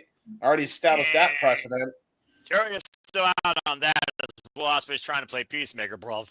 Still, I mean, the fact that happened, right? Could happen with her. Why not? You know, I would love to see Rose Gold as a team. I think Rose Gold as a trio would even be better. And you have Mariah May and Mina Shirakawa go for the tag titles if they introduce tag team titles. There's your first team right there, an established team. With established stars on your television. She's already got something to do the minute she comes back, and she'll probably get a big payday because Tony Khan has dumb money. So you get the C&C right there, cash and creative. In WWE, you'll get your cash, not so much the creative, because there's too many. Initially, you know, but she'll get it initially, but like all the women get it initially, and then until they don't. And that's been our biggest bitch on the whole aspect of the women's division on WWE. And now they got 2 more titles for that. Exactly. So it's like, wagwan. You know? Wagwan. Wagwan. Yeah. Wagwan. No, wagwan. That's a UK infamous. What's going on? Yeah. Oh, okay. Hey. Non-copyright. That's a fun song, though. Non-copyright. I am not singing tonight. Don't try and PayPal. I will get myself Ken Masters cosplay right now, and I will sing that. They're not singing What's Up by the 4 Blondes here tonight. This is not karaoke night, damn it. Emmanuel, I think you pick your walls yourself. Let's go, Chance. Fucking hell. Freaking hell. Anyway, what was I saying? It's one of those things, Mariah May, yeah, I mean, she's got the look, she's got the style, she's got the drive, she's got the dream. I mean, again, you can't argue with somebody's dream to work for WWE when literally it's what everyone dreams about, even if you may not know necessarily what it means in the long haul. Like I said, support the workers, not the company. Support the wrestling, support the wrestlers, not the actual business structures based on where they're at or who they actually have to deal with booking with, all right? Without them, you basically are just dealing with a bunch of people in a suit and a 7-figure, 8-figure wild that don't have jack shit. So it's one of those things where I'm happy if that is the case. And yeah, I could definitely see a lot of potential of her starting off in NXT, going after the NXT Women's Championship. I mean, hey, heel, face, who cares about that in this dynamic day and age, especially when it comes to wrestling? You like who you like, you boo who you don't like, and you still support and appreciate them. I can see Mariah May trying to inject her own influence, do fatal influence, and maybe try and upset one of the 3 members or even upset the champion, honestly. I think she's going to be above the NXT Women's North American Championship. So Ruka is holding that picture down right now. And the jury is out whether or not Zarya eventually turns on her and challenges her for that title, or somebody else goes after her for that championship. Various women from that ladder match, like Thea Hale or Jada Parker, or even Lola Vice for that matter. At the end of the day, if you can't grab the World Championship, you might as well go after what's supposed to be the Workhorse Championship. That's supposed to lead you to the World Championship. Still pissing me off that Fallon Henley wasn't the one to beat Stephanie Valkyrie. I think she deserves it more than Jessie Jane. Whole different conversation. As far as main roster, I mean, you already got the Stardom influence on both Raw and SmackDown sides. And hell, the Raw champion right now is Io Sky, friggin' daughter of Stardom. So literally, they would gel, I think, very well together, and that could be a very unique story. But when WWE feels more like a reality show than a wrestling show, and the only trope you have is Judgment Day, how many women is Dominic Mysterio fucking with chicken tenders? It's just one of those things right now. Stop me when I'm telling lies. I mean, there is a saying that says, like, a way to a man's heart is his stomach, right? I guess with I guess so. And Dominic Mysterio, I guess so. Bro, my mind is so jacked up because all I can think of now is Dominic Mysterio raw dog and eating chicken tenders. You're a strange man, James.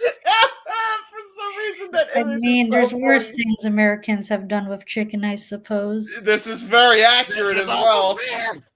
We don't go boy. into that. I have stories on that. I have war stories about shit like that. Dark side of the butcher. Anyway, let's go ahead and move on. I'm on fire tonight, apparently. That's very good. That's a very good one. Damn. Oh, where is my God. the butcher? Where the fuck has the butcher been on AEW lately? Good question, actually. I'm not sure. I remember he got his ass kicked by, I think, was it Tomohiro E or was it Dave Kidd? Anyway, moving on. The SmackDown, though, yeah, if you're not focusing on Wingstop, it is one of those things where I can see Mariah May going after, because hell, you got Charlotte Flair on there. You might as well add another blonde on there and see what happens with those two feud. I can see Mariah May definitely fitting on either ecosystem. So I think there's a lot of potential what they could do with her there for a long haul. But again, we'll wait and see. Now, whether or not she's trolling, like MJF was trying to talk about the bid about 2024, to say the least, this does seem more imminent because, again, we have not seen Mariah May since the Hollywood ending. And right now, I thought she was going to push out the old Jamie Hayter. Instead, we got Thekla going after her. So it makes sense for Mariah May, to pursue a different venue. And who's to say that the woman from hell can't rise back from again with a vengeful spirit in mind? So, again, we'll have to wait and see. But I'm happy for her regardless in what she chooses to do. And hopefully it means, nothing but continued success for her, too. That's all it's matter at the end of the day. Absolutely. Sometimes what a person needs is a whole fresh new environment. And this is true. Look at the Hurt Syndicate. They hurt people. Continue. And also, Moxley is another story about that, too. You hear about how he was fed up with creative, and look what he's doing with the AEW right now. I still argue he's AEW's most valuable player. Just putting it out there. Okay, well, not just right now. I meant like overall. Okay, overall, sure. Yeah, I was about to say. Look what he did since WWE. Look at where he wrestled. Look at what he became a champion for, not just AEW, but New Japan Pro Wrestling. And look at what he's doing now with this storyline, to say the least. You can say what you will about not seeing the championship. He still makes the championship the talk point, and he also is making AEW his own talking point when it comes to avoiding a monopoly after that close-up. Renee Paquette needs to do another close-up with the Death Riders. I'm just saying. Anyway, different conversation. Bottom line, though, support the workers. All the best to the Glamour if she's off to WWE land, and hopefully it's more than just being an asset. Yeah, all right. Exactly. Well, that being said, that concludes the topics. Let's go ahead and segue into, oh, God help us, open mic night. Let's see what you all got to say. And Amanda already gave us 2 super chats, so we'll go ahead and start with those. We'll go back to a conversation we talked about earlier.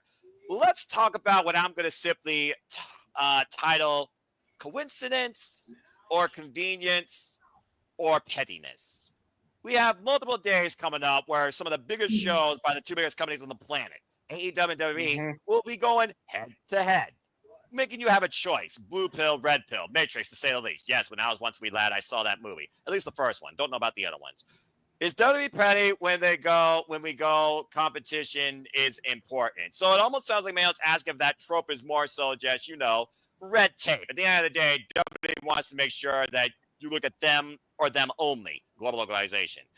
I mean, again, we have All In. We also have that same day NXT Great American Bash, which is basically WWE Great American Bash because NXT basically has been absorbed into a WWE branding. And we also have, of course, the all-women's special WWE Evolution going up against a Beyonce concert that has nothing to do with wrestling, but Beyonce is probably more valuable and more worthwhile for people to go see and hear than anybody in the WWE women's landscape if you look at this culture.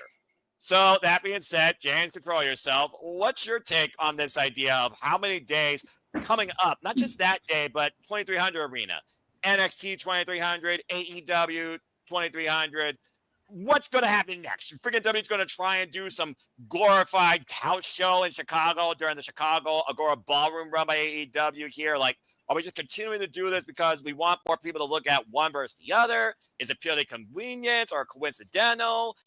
Is it good? Is it bad? You tell me. What's your thoughts on all this head-to-head booking?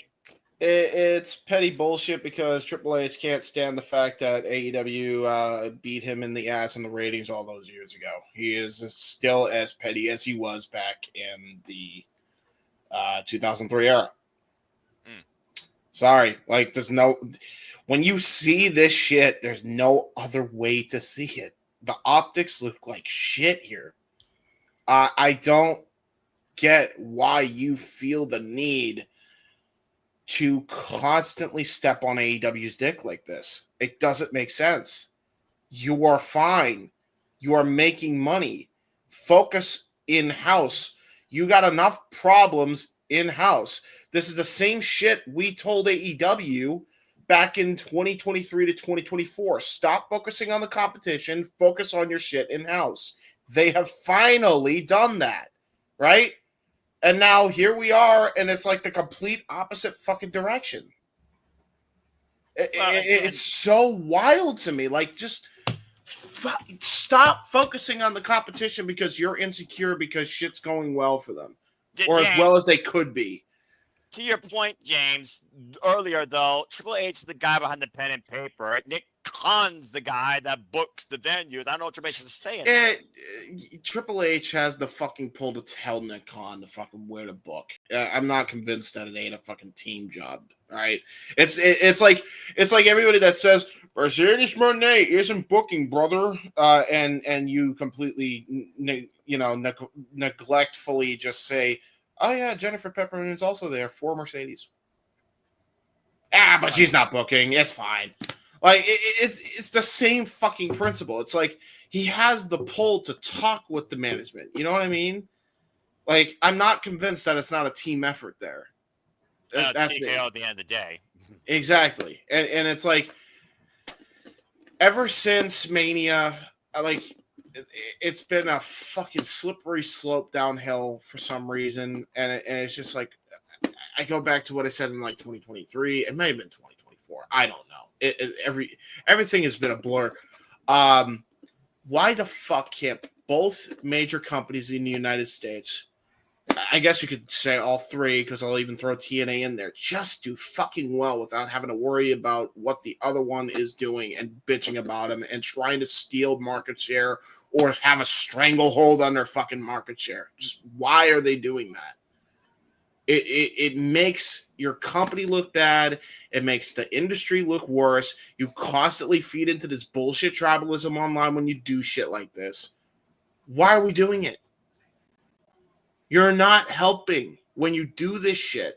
I talked about it on Spaces. I'm like, this is exactly why we're in the shape we're in as an industry, because of this bullshit. This is exactly why. You want to know why there's tribalism online? Shit like this, when WWE decides to counter-program AEW. And then, sometimes AEW does intentionally counter-program the other side a lot of the times. TNA and WWE especially. Other times, they are at the mercy of the fucking network. That ain't their fucking call. It wasn't their call.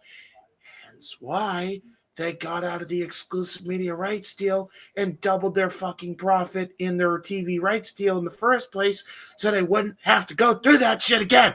But you know, fuck me, man. It's not good for the industry. It just optically it looks like shit.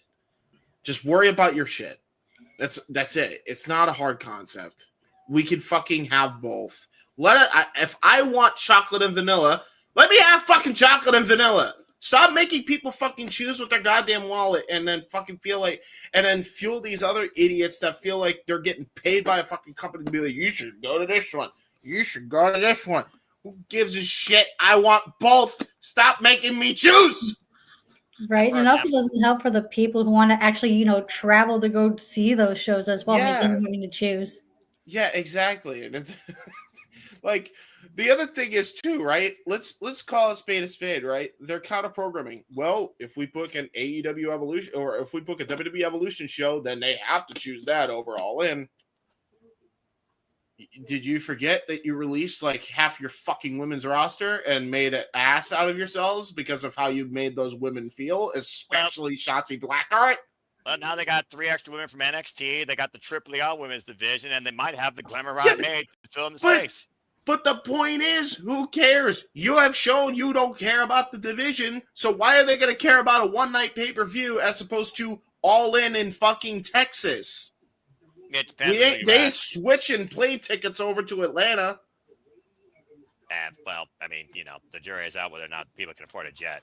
It's one of those things where, based on James, it feels more like, this versus that, a battle for dominance. In my opinion, I think it's just, an option for variance because, again, I don't choose one company. I will admit, AEW, yes, it makes me extremely happy, and I enjoy that product, and I enjoy professional wrestling more as a competition than more of a show about reality, damn it.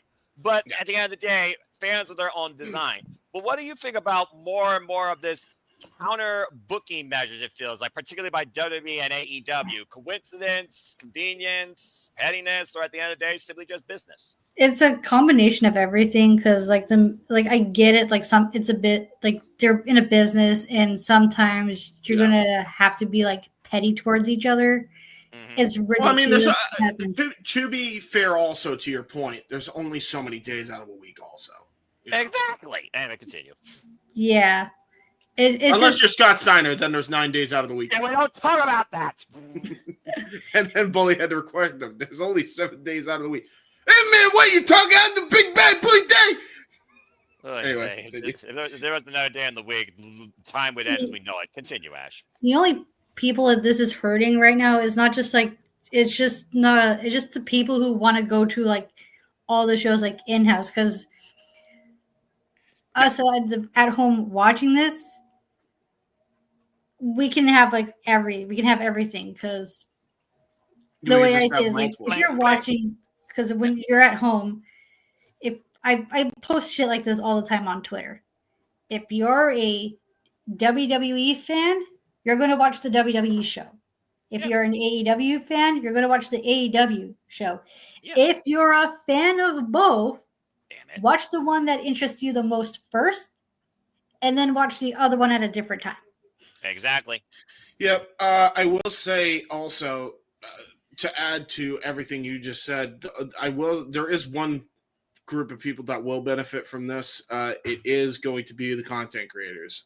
Because, goddamn. We're going to have obviously a fucking lot of content, you know what I mean? But I ain't trying to be selfish here. That's me. But say, at the end of the day, there's a reason why I catch up on other shows versus watching Monday Night Raw on Netflix. Hell, I watch NXT Battleground on Monday night versus freaking Monday Night Raw. And then I just go watch the highlight reel on WWE's YouTube channel for Raw because that's how I keep up with WWE television product when the television product, fuck television, is so mid to me. So there you go. But at the end of the day, it's all about variety. You want more choices. Here's your choices.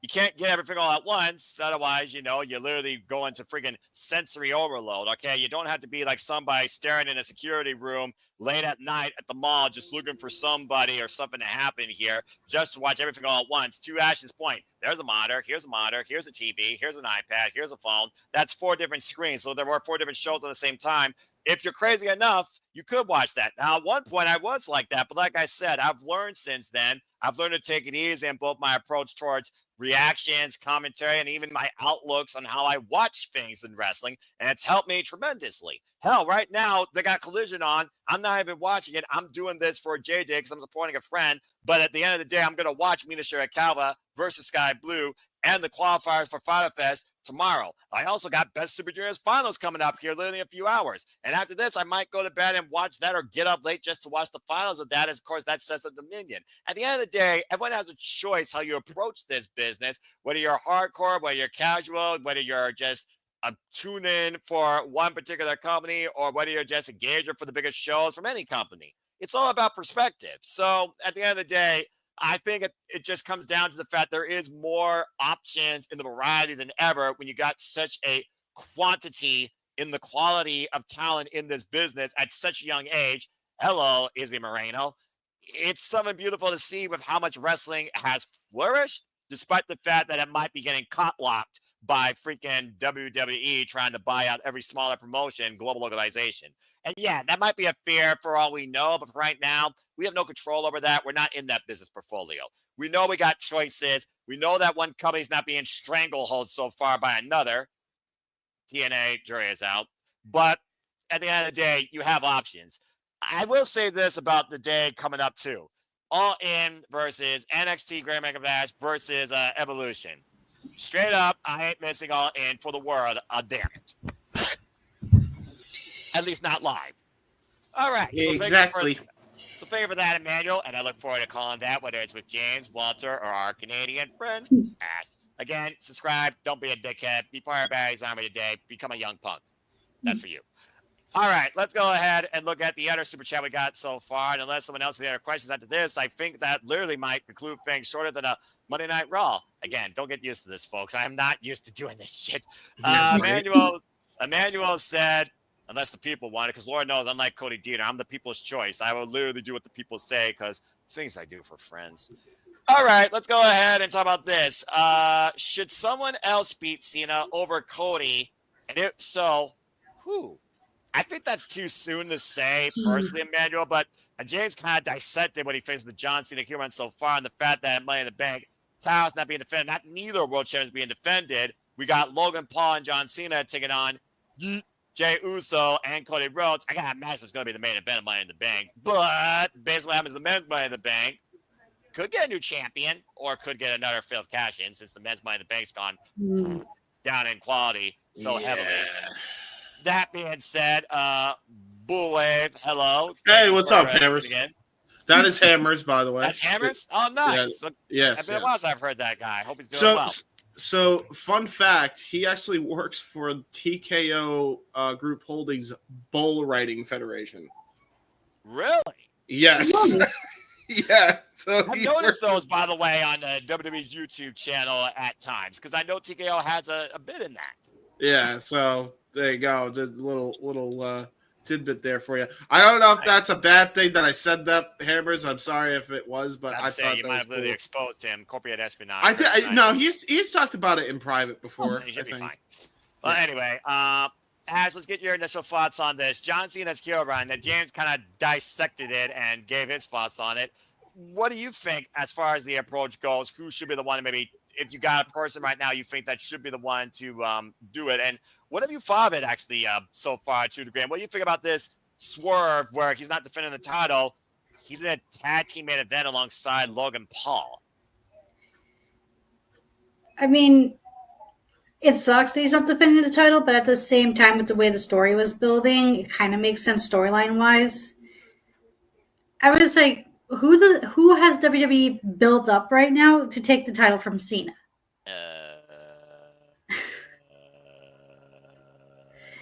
Not named Seth Rollins. Because you can make the argument for Braun Breaker, but it's too early for Braun Breaker.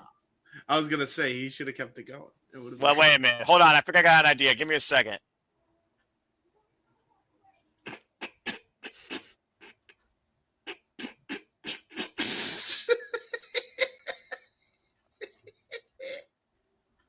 He's frozen. I don't even can hear you eyeing. I got nothing. Continue, Adam. Yeah. I was about to say, is it like we could probably build up Braun Breaker? Would he be ready by then? And like for Cena's last date? Is that the vision? God damn it. Could be. Who knows? I mean, I haven't seen a Titantron that says the vision yet, James, but you gotta admit, he was probably gonna call that group something like that. Like who like right now, like who have they built up not named Seth Rollins to possibly take the title off John Cena? I know that's a heel versus heel, but what baby faces do they have built up? There's Penta. Is it too early for Penta? Way too early. I'm saying Right? he hasn't been in WWE for a year, I think. Yeah, no, I'm there's trying to no think- way. Because here's the thing, I'm trying to think of baby faces or people they can turn baby face to face off against Cena that would make sense. Okay, so here's what you're gonna have to do. At least judging by the landscape right now and the way they've handled this heel run, which has been shit, like I said. Fuck it, go with Punk. Go with Punk. Yeah, go with Punk to dethrone him at the Ruthless Aggression show or whatever. Or honestly, it's been such a fucking bust. I kid you not. He only came here to get number 17. Have Punk win Money in the Bank this year, if he's even competing for it. Have him cash in for Money in the Bank. Yeah, qualifier? Yeah, fucking have do that or something. If you're not going to go with Punk, I don't know who else you go with. Because literally, it's like, if they handled the heel run right, I could have seen like a babyface fucking Gunther go after him. I could have, but they handled it poorly. So I like how Nick is saying Sammy, but have they built up and done anything with Sammy? Well, I mean, they should be. I agree. He refused to leave Monday Night Raw with that offer. So I mean, fucking Karrion. That's the thing. Karrion has done more to build up fucking Sammy than WWE has. This is accurate. That is an accident. That's the sad part. That's the thing. Right. Like, and we know WWE with accidents, they usually don't know how to capitalize on them. Right, Zack Ryder. They'll just say the plan. They'll just say that's the plan all along. You know that. Yeah. Well, yeah, that will be their fucking gaslighting excuse. And look, I'm not trying to be negative about the company. I'm really not. But it's like, God damn it. How many times do we have to go through the same fucking song and dance? I agree with Nick. Make a new star. Sammy has been ready. He was ready when he fought Roman Reigns at the Elimination Chamber in Toronto. He was ready when he main evented WrestleMania as a tag team with Kevin Owens. The first tag team WrestleMania main event of all time. This is accurate. Fucking run with him. Run with him. God damn. Who's all qualified for Money in the Bank right now? Because I wasn't able to watch Raw. So it looks like Julia, Roxanne Perez, Rhea Ripley, and Alexa Bliss, and I believe Naomi did last night. And as far as the men, L.A. Knight. Yeah. L.A. He had to be there. Come on. L.A. and L.A. It writes itself. It's a trope. It's a T-shirt. It's not going to happen. Seth freaking Rollins, Penta Sierra Mierlo, Solo Sikoa, and Andrade El Idolo have qualified for the men. And outside that, the only other matches is Lyra Valkyria and Becky Lynch are going to run it back for the Women's Intercontinental Championship, where Becky says, if Lyra beats me this time, I'll shake your hand, but if I beat you, you got to raise my hand in victory. More of a personal troll. That's actually a pretty good Money in the Bank, though. I ain't going to hold you. And then the main event is Logan Paul and John Cena versus Jey Uso and Cody Rhodes. Well, no, I'm saying the Money in the Bank match. Yeah, the Money in the Bank matches, again, everyone's qualified for them, and they still have to qualify for Monday Night Raw. I think CM Punk is probably the last one for the men, but people can violate. If he's in there, then he might not win it just because Seth. They're gonna pull the Dean Ambrose, Seth Rollins route where it's but insert Punk in the role of Moxley. I think where they just hate each other and take each other out. He gets it back at SummerSlam. Like SummerSlam's been like John Cena's dark omen, if we're being honest here. He's got one of the worst win records there at that show. So I can definitely see that. I mean, Sami Zayn's a fair shout out though, because Everyone loves our favorite little underdog from the underground, but it sounds like he and this Vision campaign is going to continue on with him and CM Punk and Seth freaking Rollins, with Bronson Reed now part of the mix. I mean, that's a hell of a heavy-duty force to overcome, led by Paul Heyman. Seth Rollins, Bronson Reed, and Reed's with fucking Heyman, huh? Oh, Yeah, right. I saw that. Yeah. Saturday's main event. Yeah, Saturday's main event. Bronson Reed came back and literally crushed CM Punk through the timekeeper area and joined Seth Rollins' Vision. Oh, I wanted my Samoan SWAT trio. Well, you got that with Jacob Fatu and Solo Sikoa and Jeff Cobb. So I wanted it with Reed, Jacob, and Cobb. Well, again, fuck WWE names. I'm not saying the WWE name. It is what it is. Also, Jeff Cobb's been death rebelled. Damn it. Anyway. Yeah, I heard. It was not What's great. Cody going to do when he gets it? Lose it to The Rock? I mean, was that the original plan all along? Does The Rock really want the championship? I don't know. Dude, okay. Okay, that's another thing, and this is where I criticize The Rock, because Hunter's not gonna be the only one for my criticism. I know what grinds my gears, Peter Griffin style. Why the fuck didn't they fucking go somewhere with the goddamn People's Championship? Why didn't they just fucking have somebody like challenge The Rock for it like the night after Mania and then dethrone him? And then actually make that a title where it's like, hey, I am now the people's champion. Let's have viewers' choice and make it like an interactive type of title. Like, that was like right there. And then you could have counteracted it on SmackDown. You wanted to have the shows feel different with the television title.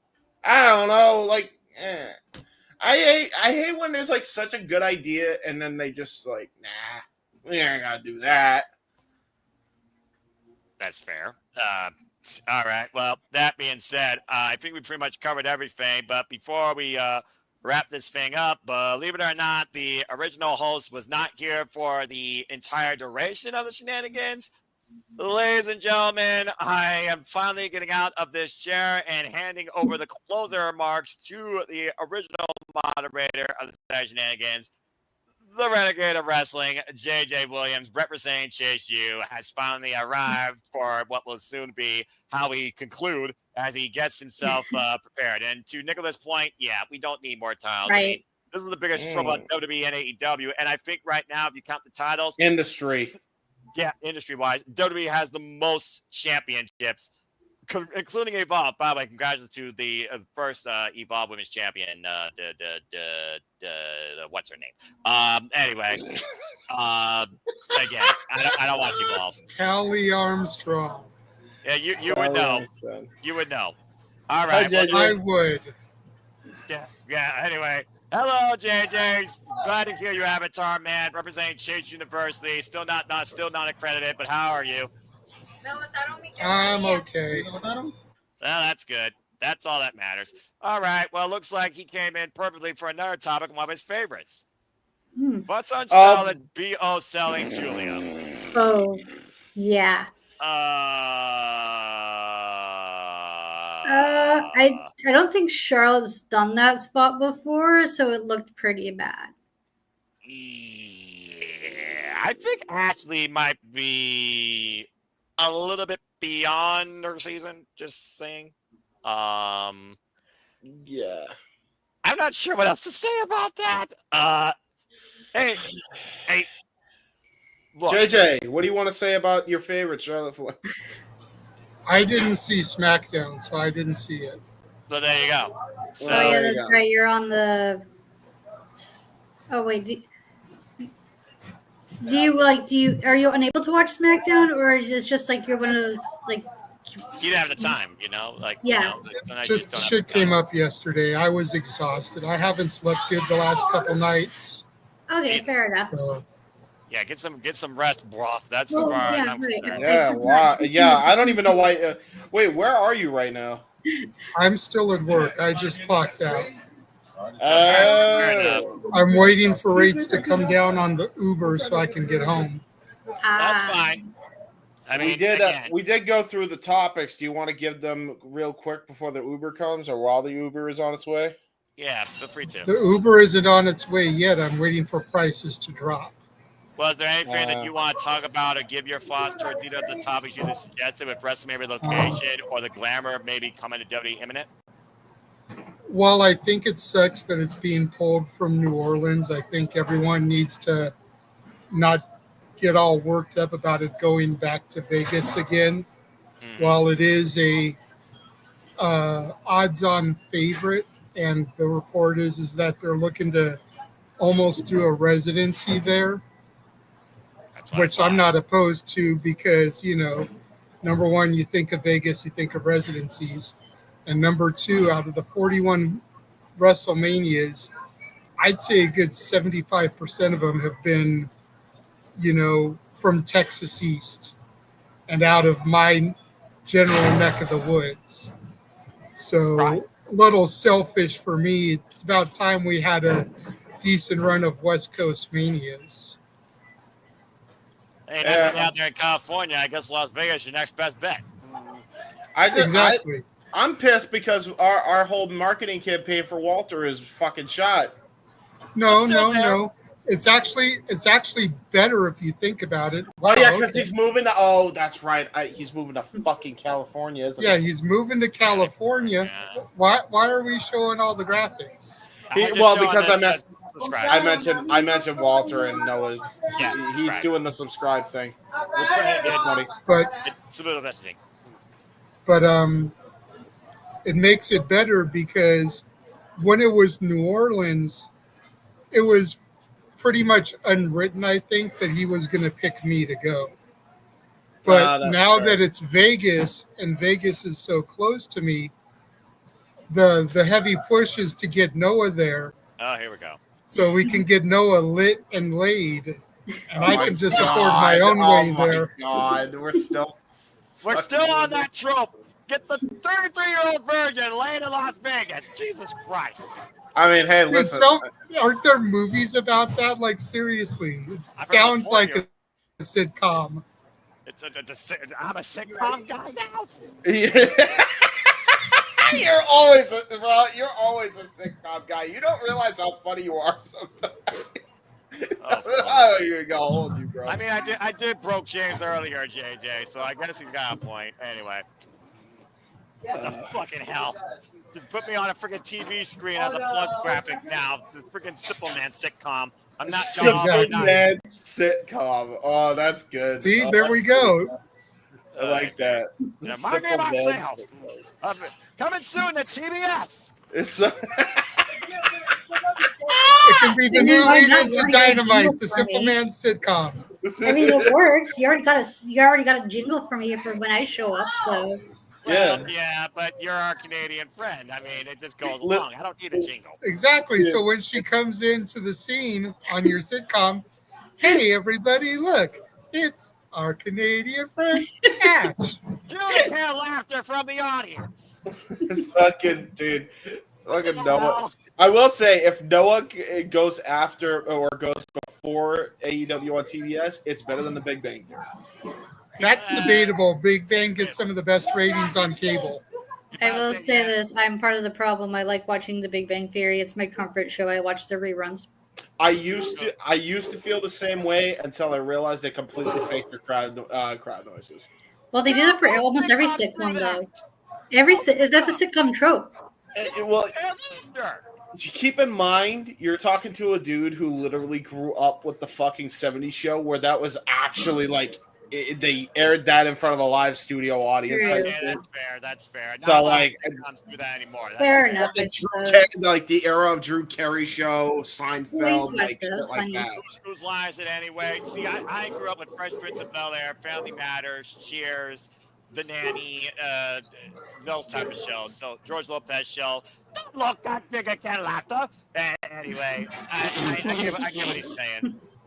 Anyway, that's a different era of television that was far more tolerable than today's era of television. Anyway. So that's my simple thoughts about Mania. As far as Mariah May, never say never. I've seen some reports that think that it's just, for lack of a better terms, AEW trolling. Didn't they do that with MJF at one point, JJ, I thought? I don't recall. I wasn't paying as much attention when MJF was on hiatus. It's fair. I was just kind of coming into things at that point with AEW. That's fair. If Mania doesn't go to Vegas, I hope it goes to London. I think Wembley would be a great shout for Mania. Yeah. We've already had 2 All-Ins there. All-In is supposed to go back there next year. So for Wembley Stadium to essentially get both WrestleManias in 1 year would be huge for England. It would be huge for the wrestling business as well. Very. Yeah, I would. And it would definitely, it would definitely set up the who can fill it better. No, that whole trope. Well, yeah, the people are going to be like all over that with WrestleTix and stuff like that. I don't care about that. I know you don't, and I don't care. It's like I said in one of the spaces earlier. We were talking about the numbers and why do ratings come up in arguments, and it's like discussing the ratings in an argument with AEW versus WWE is the equivalent of a your mama joke. Really? It's like if your show is so awesome, why is mine outdrawing yours? Yeah, exactly. Your mama is so fat, type of thing. It's a cheap low blow that you can throw out there. Did anybody remember the Yo Mama's So Fat YouTube videos jokes? Yes. Your mama's so fat. It just sounded like Joe Swanson screaming into the Oh my god, my favorite one was your mama's so ugly she made Hello Kitty say goodbye. Yeah. Yeah, I love that. That's what Nicholas brings up is a fair point because Vegas is paying WWE like $5 million. Yeah. And they gave them almost a $5 million tax credit. Damn. AEW paid Wembley Stadium to do the 2 shows there, according to the reports I heard. So is Wembley willing to pay out $10 million plus for WWE to do WrestleMania there? Yeah. Or would they rather just have Tony Khan pay them? I'm about to say, how much are you actually getting back in your investment, quite literally? It's a very Or fair do you point. take the money that Tony Khan pays them and give it to TKO? You turn around a penny. I mean, reinvest. I mean, it's economics 101. That would be wild. That would be wild. It's like, hey, AEW gave us this money. Let's buy WWE. Hey, AEW, you're giving us money. Let's buy WWE. Keep buying entertainment. That's what it's about. At the end of the day, That would really be money laundering. Yeah, exactly. That would At least it would be legal. At least it would be legal. Nick Khan and Tony Khan are brothers. They're laundering the wrestling industry to get a stranglehold. Here we go. Someone's going to make an AI image of the both men just shaking a hand or having a hug about this now, I feel like. That's why It's Nick going to a Khan dark plays the place, bad Ash. cop. James is going there again. Here we go again. I would say it's good cop versus bad cop, but in this case, it's good cop versus bad cop. Anyway. All right, he earned it. Damn it, James, you freaking idiot! Anyway, JJ, what about Saudi Arabia, though? There's been so much talk about that. We know that's a huge partner with WWE. Can you actually see, with the fact we got Royal Rumble there, WrestleMania possibly being held in Saudi Arabia? Give me 1 sec. Oh, you're good. Okay. We'll get his thoughts about that.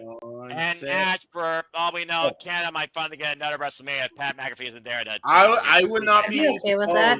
Skydome was pretty lit mania, except for it was. It Here's really the thing: was. like, if we do get another Mania in Canada, where? You know what? I have the perfect solution in the backwoods, eh? I saw this video and I had to share it. What the hell? Watch. WWE Pinata. Yeah, WWE. And look at his weapon of choice. This is amazing. Chair. Yeah. Yeah. All This right, is how you celebrate a birthday, baby. Oh, good Lord. Well, I know what James wants next year. All right, let's go ahead and move away from that. The definition of kids, you can't try this at home. Yeah, exactly. I don't think that Yes. chair's gimmick though. That's the only thing. Hopefully he doesn't do it the wrong thing.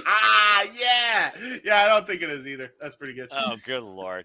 Well, anyways, we wait for JJ to It's get not back shaved on. down enough. It's not shaved down enough, Noah. Well, I mean, hey, Cody Rhodes knows all about what a non-gimmick chair can do to a person's head. I'm just saying. Yeah, it could shave a few. It could save a few hair strands. Right. Wait, I But know yeah, Toyota okay. can talk. I freaking watched some New Japan Pro Wrestling. Okay, I mean, freaking Tamatonga. Yeah. That's all he's known for in WWE. Fucking Freaking Billy hell. and Mandy, Billy and Mandy sounding ass. To be fair, Cartoon Network at that day and age was actually tolerable. I don't know what the Yeah, it fuck was. they're doing with the channel now. Oh, that's right, What it's is, dead. what is your biggest arena, Ash? Yeah, about to say like Ash, Oh, like for Winnipeg? Winnipeg, yeah. I think it's called the Canada Life Center, but most people call it the MTS Center. Is that what the Maple Leafs play or something like that? That's where the Jets play. The Jets. Oh, what about? Oh, I'm sorry. Yeah, I said I'm from Winnipeg, guys, not Toronto. I knew who played in Winnipeg. I knew. I got timeout for a second here. Zach Morris style. Timeout. Yeah, How is it the guy that's been working on a hockey documentary for 5.5 years doesn't know what team plays in Winnipeg? No, I know what team. I know what team plays in Winnipeg. Yeah, it's that's the Jets, right? Yeah, and then and then there's the Montreal Canadiens. I don't know the Toronto team off the top of my head. Blue Bomber. Oh yeah, that could be a good place. Yeah, if it's still Rogers still Center. around. I was thinking Rogers Still Center, around? yeah. Blue Bombers Field, not a bad shout. Okay, Yeah, is Blue that Bombers is our football team because we have our own Canadian Football League. How long is y'all's season? I don't know. I don't watch football. Okay, good girl. I'm the wrong person to ask. That's fair. I only have to deal with one football game a year with Mikey, and all I have to do is yell flag. So there you go. Anyway, moving on. Nick is in Toronto. Yes, Toronto. That's sick. Yes. I mean, I went to Toronto in 2019, downtown Toronto, Scotiabank Arena for NXT TakeOver Toronto, the year the Raptors won, the basketball team, I think that's what they are. And that SummerSlam was, man, but I did see the Fiend debut, so I'll always hold that near and dear. But I know Rogers Center is also bigger, so Rogers Center is a fair shout-out. Isn't that where All Out's going to be? Is All Out in the Scotiabank Arena? I forget. Yeah, that's a good point. I'm not sure. I forget too. I will say for the U.S. for domestic, I will say if they ever do a Mania, they should do a Mania, and I maintain this. They should do it at Bristol Motor Speedway. Eventually, Ash, you gotta give us just a full-on lesson of everything that we need to know about Winnipeg. Do you know anything about Ottawa though, or Ontario? Excuse me, Ontario, Canada. No, I haven't gotten out of the city yet. The closest thing I've gotten out of the city was like a cruise ship to Kenora. Oh. The Senators are from Ottawa. There you go. I don't do sports, but I do hockey. That's like the one sport I do. Well, because you're a Kings guy, right? I am a hockey guy first and foremost, but yes, my team is the Kings. Yeah, I was about to say, dude, it's the Renegades. Hello. I feel like there's a difference. Jeff is a Kings guy first, a hockey fan second. I'm a fan of the sport of hockey first, then I pledge my allegiance. Okay, that's fair. Thank you for the clarification, JJ. I just love the sport of hockey, not for us to get too sidebarred here. I mean, it's open mic. A lot of fans, when it gets to the Stanley Cup, it's like, well, my team's not in it, so I could give a fuck off. Yeah, I'm like, exactly. dude, it's the Stanley Cup. It's the oldest trophy in professional sports. Yes. My team sucked and lost. They got eliminated first round. Good luck to whoever wins. I'm watching all 5-7 games, whatever. Well, that's commitment right there. He literally is a fan of the sport. Respect, and I did not know that was the oldest one. So there you go. And stay tuned, folks, next week for your next geography lesson from our Canadian friend Ash when it comes to what's Winnipeg. Moving on, let's go ahead and see The what. sad part is, I would not be able to sell Winnipeg for you guys because I'll be real with you. A lot of people here in Winnipeg want to leave Winnipeg, but the problem is once we get out of the city, we start missing our city. So we're kind of like wrestling fans. We don't know what the fuck we want. That accurate. I mean, that's like any college student that goes to like, I leave the city by sea, and then they come home and like, I miss home, and I get sucked in the real world. Anyway, if I may, real quick before we get to the super chat, you did ask me about Saudi Arabia. Yes, going back to what we were talking about. I know a lot of people would be opposed to Saudi. I'm of the mind that WWE/TKO/Endeavor/whoever the fuck is holding the piggy bank, they're in business with the Saudi government. We're taking the Royal Rumble there next year. A WrestleMania is not so far out of the question.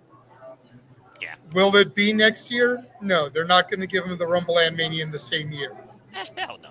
But could it be 2027? It absolutely could be 2027. The only thing that would upset me is if Saudi gets a Mania before Wembley gets a Mania. Yeah, because they've wanted it longer. And they deserve it more, in my opinion. I was mentioning your NXT could stand deliver in that same Royal Ballroom where they had the NXT UK tournament. That would have been incredible. Anyway, and bring back Johnny Saint, the original manager of NXT UK, black and red for life. My NXT! Anyway. They'd probably do stand and deliver at the O2. Yeah, that's a fair shout out too. Of course, we covered Because the SmackDown and the Raw would probably be there. Can you imagine? Can you imagine if NXT did the O2 and Will Ospreay was in the audience and his wife Alex Windsor was there? That would be a huge see, there's no borders, there's no walls between these companies here. People can support one another and each other. That'd be wild since they are 30 minutes away from literally that arena, as he literally said on AEW. That'd be wild. It would be wild, but if pictures got out, the trolls on the internet would be all over it with the way he's been talking mess about WWE. Well, God forbid somebody have an opinion that makes somebody else butt hurt because they freaking have a sensitive ass. Anyway, moving on. I'm not saying it's right, Noah. I'm just saying, there's people out there that would jump all over it. I'm aware, brother. Thank Christ I'm not one of them. All right. Well, Emmanuel keeping the conversation going as he only can with another $2 super chat. Furthering, what if New Orleans couldn't do it those days? I don't think that's an issue because it was booked for specific dates in New Orleans. Exactly. So they were available those days. It's a matter of, where's WWE going to make more money?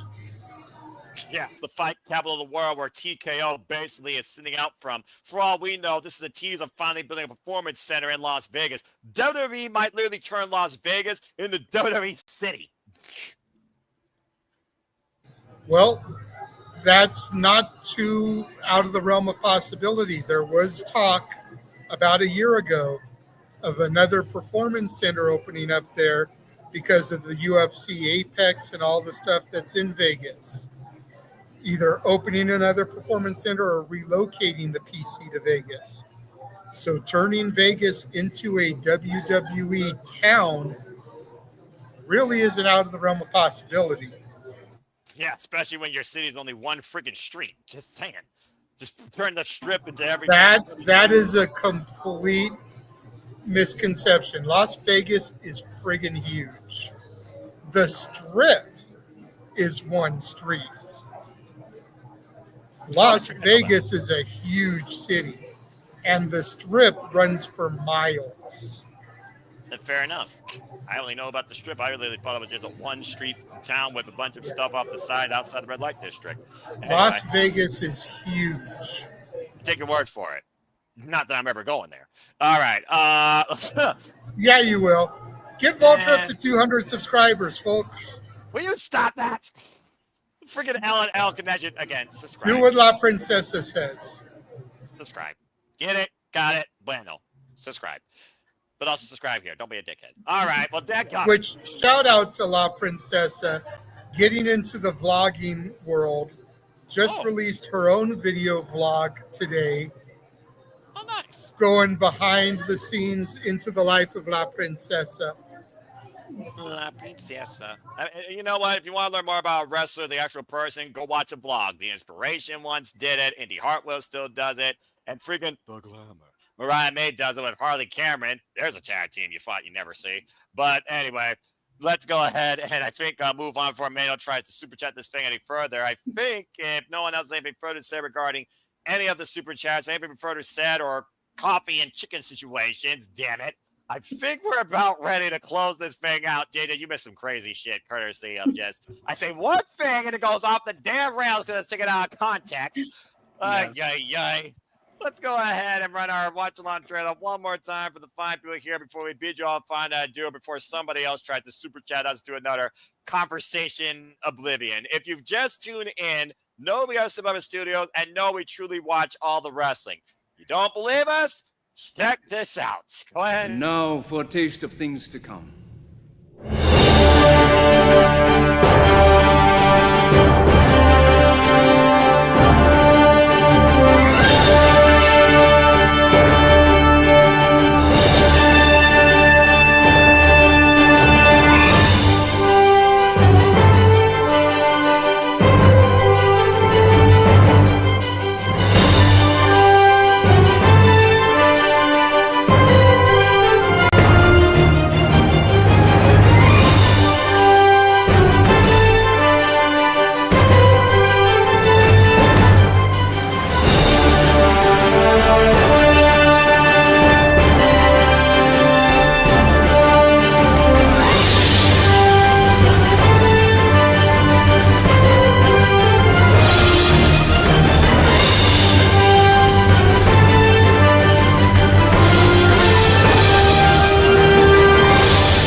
And again, if you haven't figured out by now, truly here we encompass, celebrate, embrace, argue, cover, criticize, and engage in all the wrestling and some sports stuff too. But that's Mikey's bag, unless you're UFC with Walter Cruz. And welcome back here to the, and yes, indeed you, James. All right. Or hockey to a degree with JJ and Ash. All right. Well, we talk about everything from coffee, chicken, wrestling, locations. I think that about covers everything here. And we also know a little bit about Winnipeg. So thank you, everybody, for tuning in. Unless someone else super chats some other nonsense, please no. I think this is about the time when we will go ahead and conclude. So let's go ahead, get some shows in, and bid everybody a fine adieu. And to the East Coast, welcome officially to June. We are literally in the 6th month of 2025. What the hell is ahead for all of us? We'll find out soon enough to keep living this wild roller coaster called life. Yeah, Well, that being said, James, you're going to level up continually with your content, whether you rage quit, whether you succeed. Good luck in your one-ups. But go ahead and talk about what you've been up to and where the people can find you. And good God, you're graphic. Yes, I know. My lovely Natalia Markova, thank you. You guys can find me on the Facebook, Twitter, and YouTube at JHibaton95 and at JHibaHiba. I'm really cool and some things on the internet. Yeah, as Noah said, I have a Let's Play series now called Character Select, and I'm playing Super Mario Eclipse, which is a Sunshine mod, and I rage a lot when I don't know what the frick I'm doing. In episode 6, for example, I did unlock Biantissimo. The problem is I couldn't find a blue coin in Bianco Hills. Finally found it in episode 7. So I was able to do that. Tomorrow afternoon, 1:00 p.m. EST, I will be live again to stream part 8, and it will be Hotel La Crema versus Hotel Delfino. Hotel v. Hotel. Which one will win? Find out on the next episode. Something else is happening tomorrow night too, right, James? Yes, I will be doing a United show. I am going to be calling Prestige, DPW, and West Coast Pro Wrestling. Not the first time that these three have collaborated and brought us a show together. But yeah, be on the lookout for this, guys. It should be a fun show. 9:30 Eastern, 6:30 Pacific. Yes. Either I'm going to be doing it solo, or I'm going to have either DJ or Ash, if Ash is free, join me on the call for that. What time would that be Central? 8:30 Central. 8:30 Central. I'd be available. Yeah. Okay. So me and Ash are going to be calling the Prestige. Oh Lord, that's joint the first show time. To be fair, I did pull another Prestige show, so I'm the go-to Prestige person. Yay! Okay. You did the Prestige show with me. That's I right. did. And then the main event with James when I left to go do the Natalia Bloodsport fight. Yeah, Ash is Prestige, indeed. As My I prize am, is going to be showing in one match tomorrow. I'm just giving you a heads up. Yeah. All right. There Fair you go. enough. So All yeah, right. that's what I got coming up. So there you go. Fair enough. And speaking of our Canadian friend, Ash, and yes, I saw what happened in the chat. Damn it. Let's go ahead and get her plugged in because why some of you are dickheads, don't be a dickhead. Become part of Paradise Army today. Ash, where the people can connect to find you. You can find me on X, the app formerly known as Twitter, at ShadowBadAsh. You can find me in the spaces. I'm starting to talk a lot more in the spaces. And subscribe to my YouTube channel at Batty for Wrestling. Don't be a dickhead. Yeah, she is. It's nice to hear her participate in the spaces. She's just getting more comfortable and expressing herself and engaging as a fan. Like I said, you give her a moment and you just, get comfortable with who you are. You'd be surprised what you can do. How the hell am I hearing this moderated Seat of Madness? I don't know, but I guess that's how comfortable I've got with all of you. All right. Well, that being said, I could be wrong, and Ash, let me know if I'm wrong, but I think a lot of it has to do with who is in the space with you. If I'm there, if James is there, if DJ's there, you feel a lot more comfortable because it's people that you kind of know. It's two things. Who's in the space and what the topics are. Because I don't usually go in as a speaker unless I feel like I can add to the topic and conversation at hand, which is why I mostly listen. there you go. Fair enough. Yeah, that's absolutely fair. So I definitely respect that. Definitely, you have become your own and your own evolution of content creation and wrestling engagement. And yes, folks, stay tuned. We'll be covering Evolution Sunday, July 13th, as well as All In. And yes, we do have Worlds Collide. Hey, look, Chad Gable. Saturday, June 7th, before Money in the Bank, as you saw in that watch-along trailer. So just I'm not going to lie. I'm waiting for Chad Gable to get attacked backstage, and El Grande Americano has to take his spot. I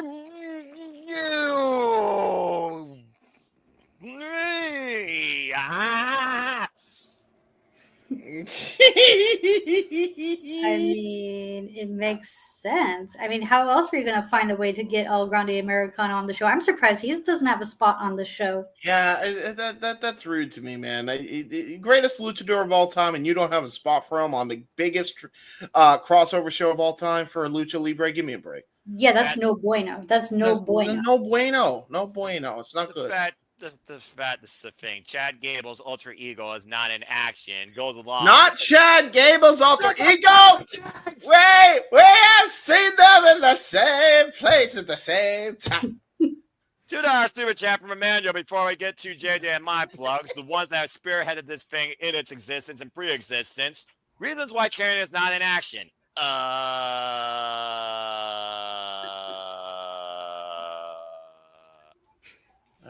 man, I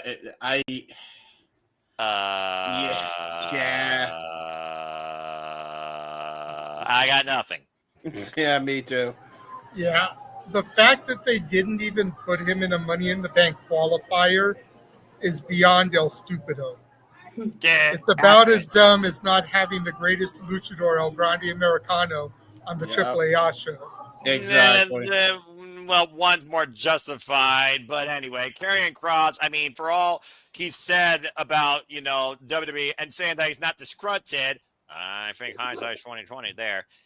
It's like, why are you keeping this guy if you're not doing nothing with him when he offers so much and what he's done in this mental warfare of storytelling with the likes of phenomenal AJ Styles? It just baffles me that they haven't done Jack Dilly with him. I mean, at this point, you might as well have him and Uncle Howdy somehow come to some sort of mental warfare engagement. If he doesn't have a faction, I feel like there could be some unique promos that come out of that storyline where Uncle Howdy and Karrion Kross might try and figure out their own sort of Armageddon against each other. I don't know, but seriously, why is he not in action? Do something with the man. Put him against Rusev. I know you're doing Rusev versus Sheamus. Okay, that's going to be actually pretty cool. I'm actually looking forward to that. But do something with him. Seriously. Anyway, moving on from there. JJ, again, whether you're Avatar Man or here on screen, always happy to engage with you, bruv. Always happy to cover for you, bruv.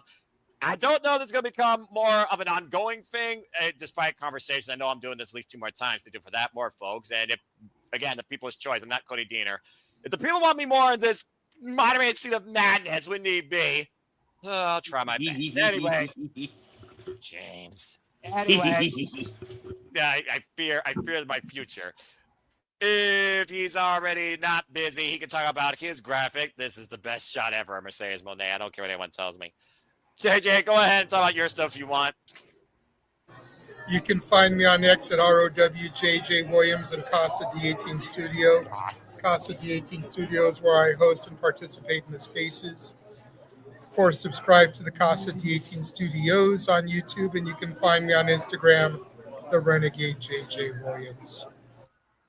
Yeah, simply put. And before we move on to the main, more Mercedes, it was shocking, like Walter Cruz's face when he was shot when freaking Jessie Jane won the NXT Women's Championship from freaking Stephanie Valkyra. What the fuck type of decision and booking went with that with her versus Fallon Henry is beyond me. But again, I have no control over it. We just do it. Again, subscribe to Walter Cruz.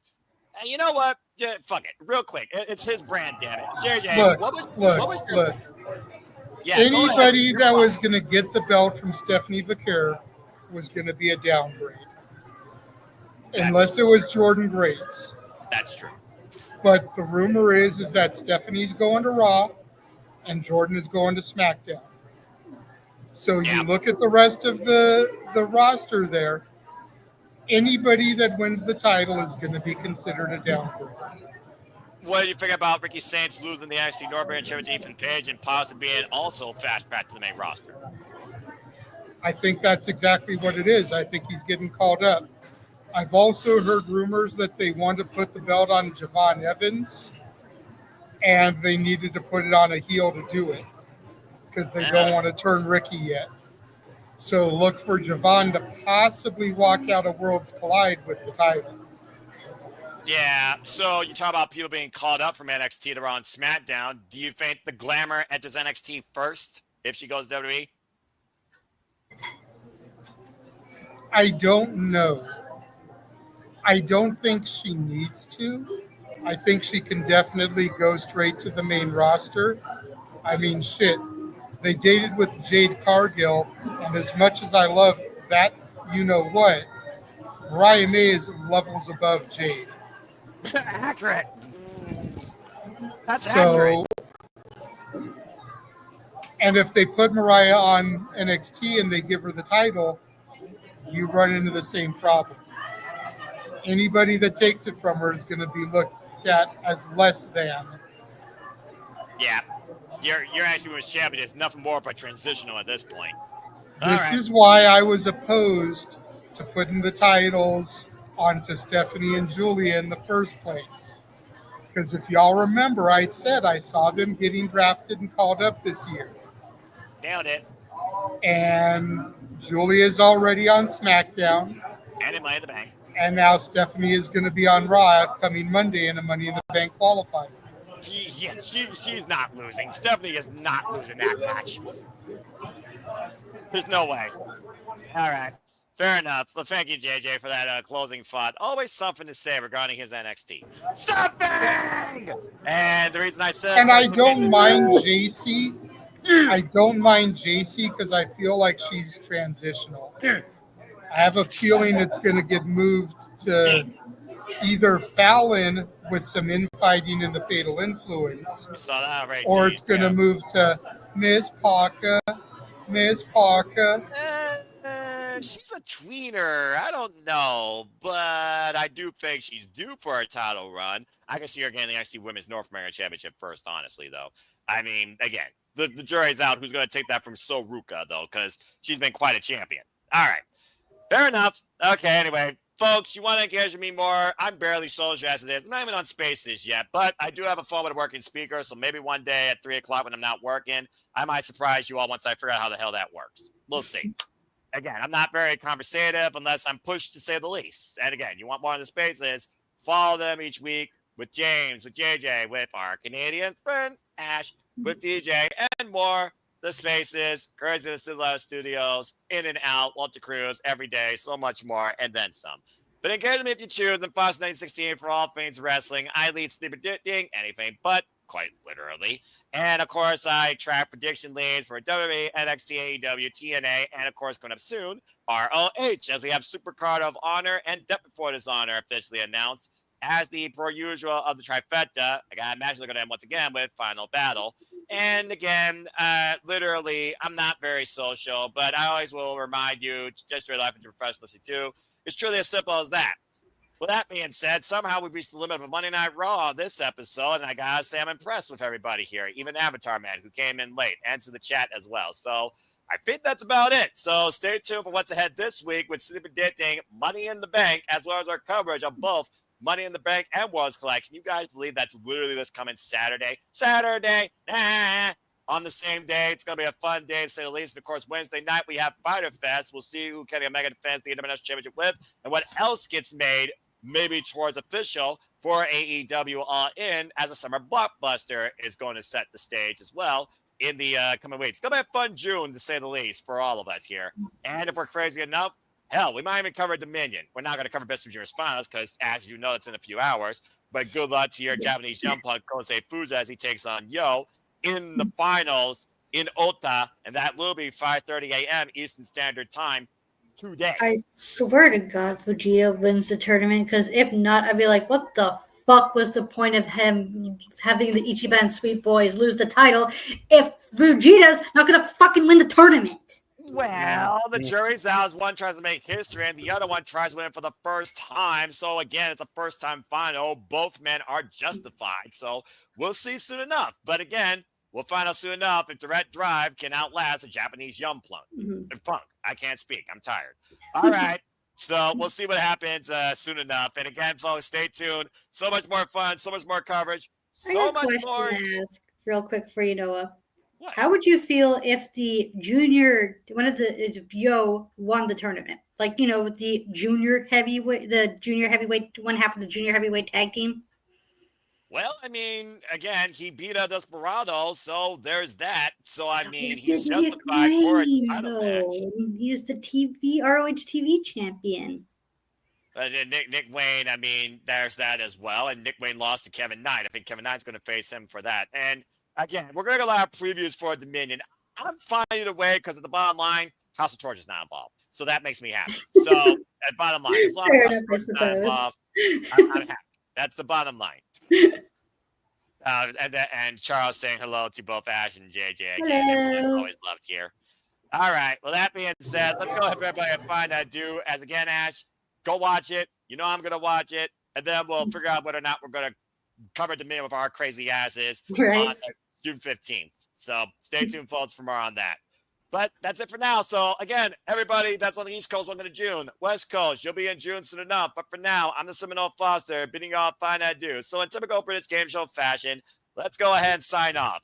For Avatar Man, Chase U alumni, for the original host and the moderator, the Renegade Wrestling, JJ Williams. JJ, say goodbye. Bye, bye, bye. Freaking NSYNC trope. For our Canadian friend from Winnipeg, who is a young punk at heart, Ash, please say goodbye. Au revoir. Very nice. And for the man that we've had dealt with for the longest time, one-on-one, to say the least, in my commentary and overall wrestling engagement in and out of his own channel, ATW, and this. He does really dumb things. He also pisses me off, but I respect and appreciate him. James Hebert, say goodbye. Goodbye, and fuck you, chicken strips. Dom does.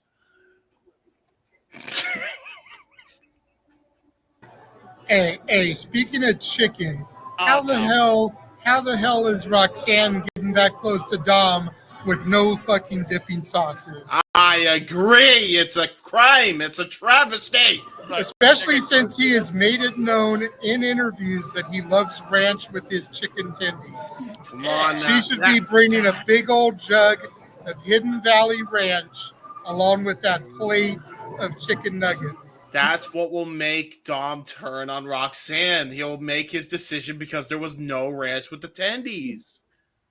Long-term storytelling, JJ. I like it. So, Dom Mysterio will not be brought to you by Do Wise. He'll be brought to you by Tyson come SummerSlam. Got it. Okay. Moving on. God bless it. Damn it. I am not going to eat chicken nuggets now I haven't eaten them in I believe Wingstop right now is actually sponsoring his matches. Of course they are. Why wouldn't they? He's not black. Anyway, let's go ahead and move on. Jesus Christ. Let's get the fuck out of here. It's a goodbye for me, too. Thank you all for tuning in. I can say that, folks. I'm black, all right? I'm not I guess you can. I just, wow, I was not expecting any of that. Look, if he's going to be sponsored by a chicken place, it's going to be Raising Cane's or KFC, all right? Yeah. That reminds me, there's a chicken spot here in Winnipeg called Chicken Delight that you can't find anywhere else. Oh. Chicken Delight. Yes, their chicken, so good. Well, Fries, in the infamous word... And their pizza's also good, too, because they do pizza as well. Well, in the infamous words of Scott Steiner, I'm hungry, so let's move on.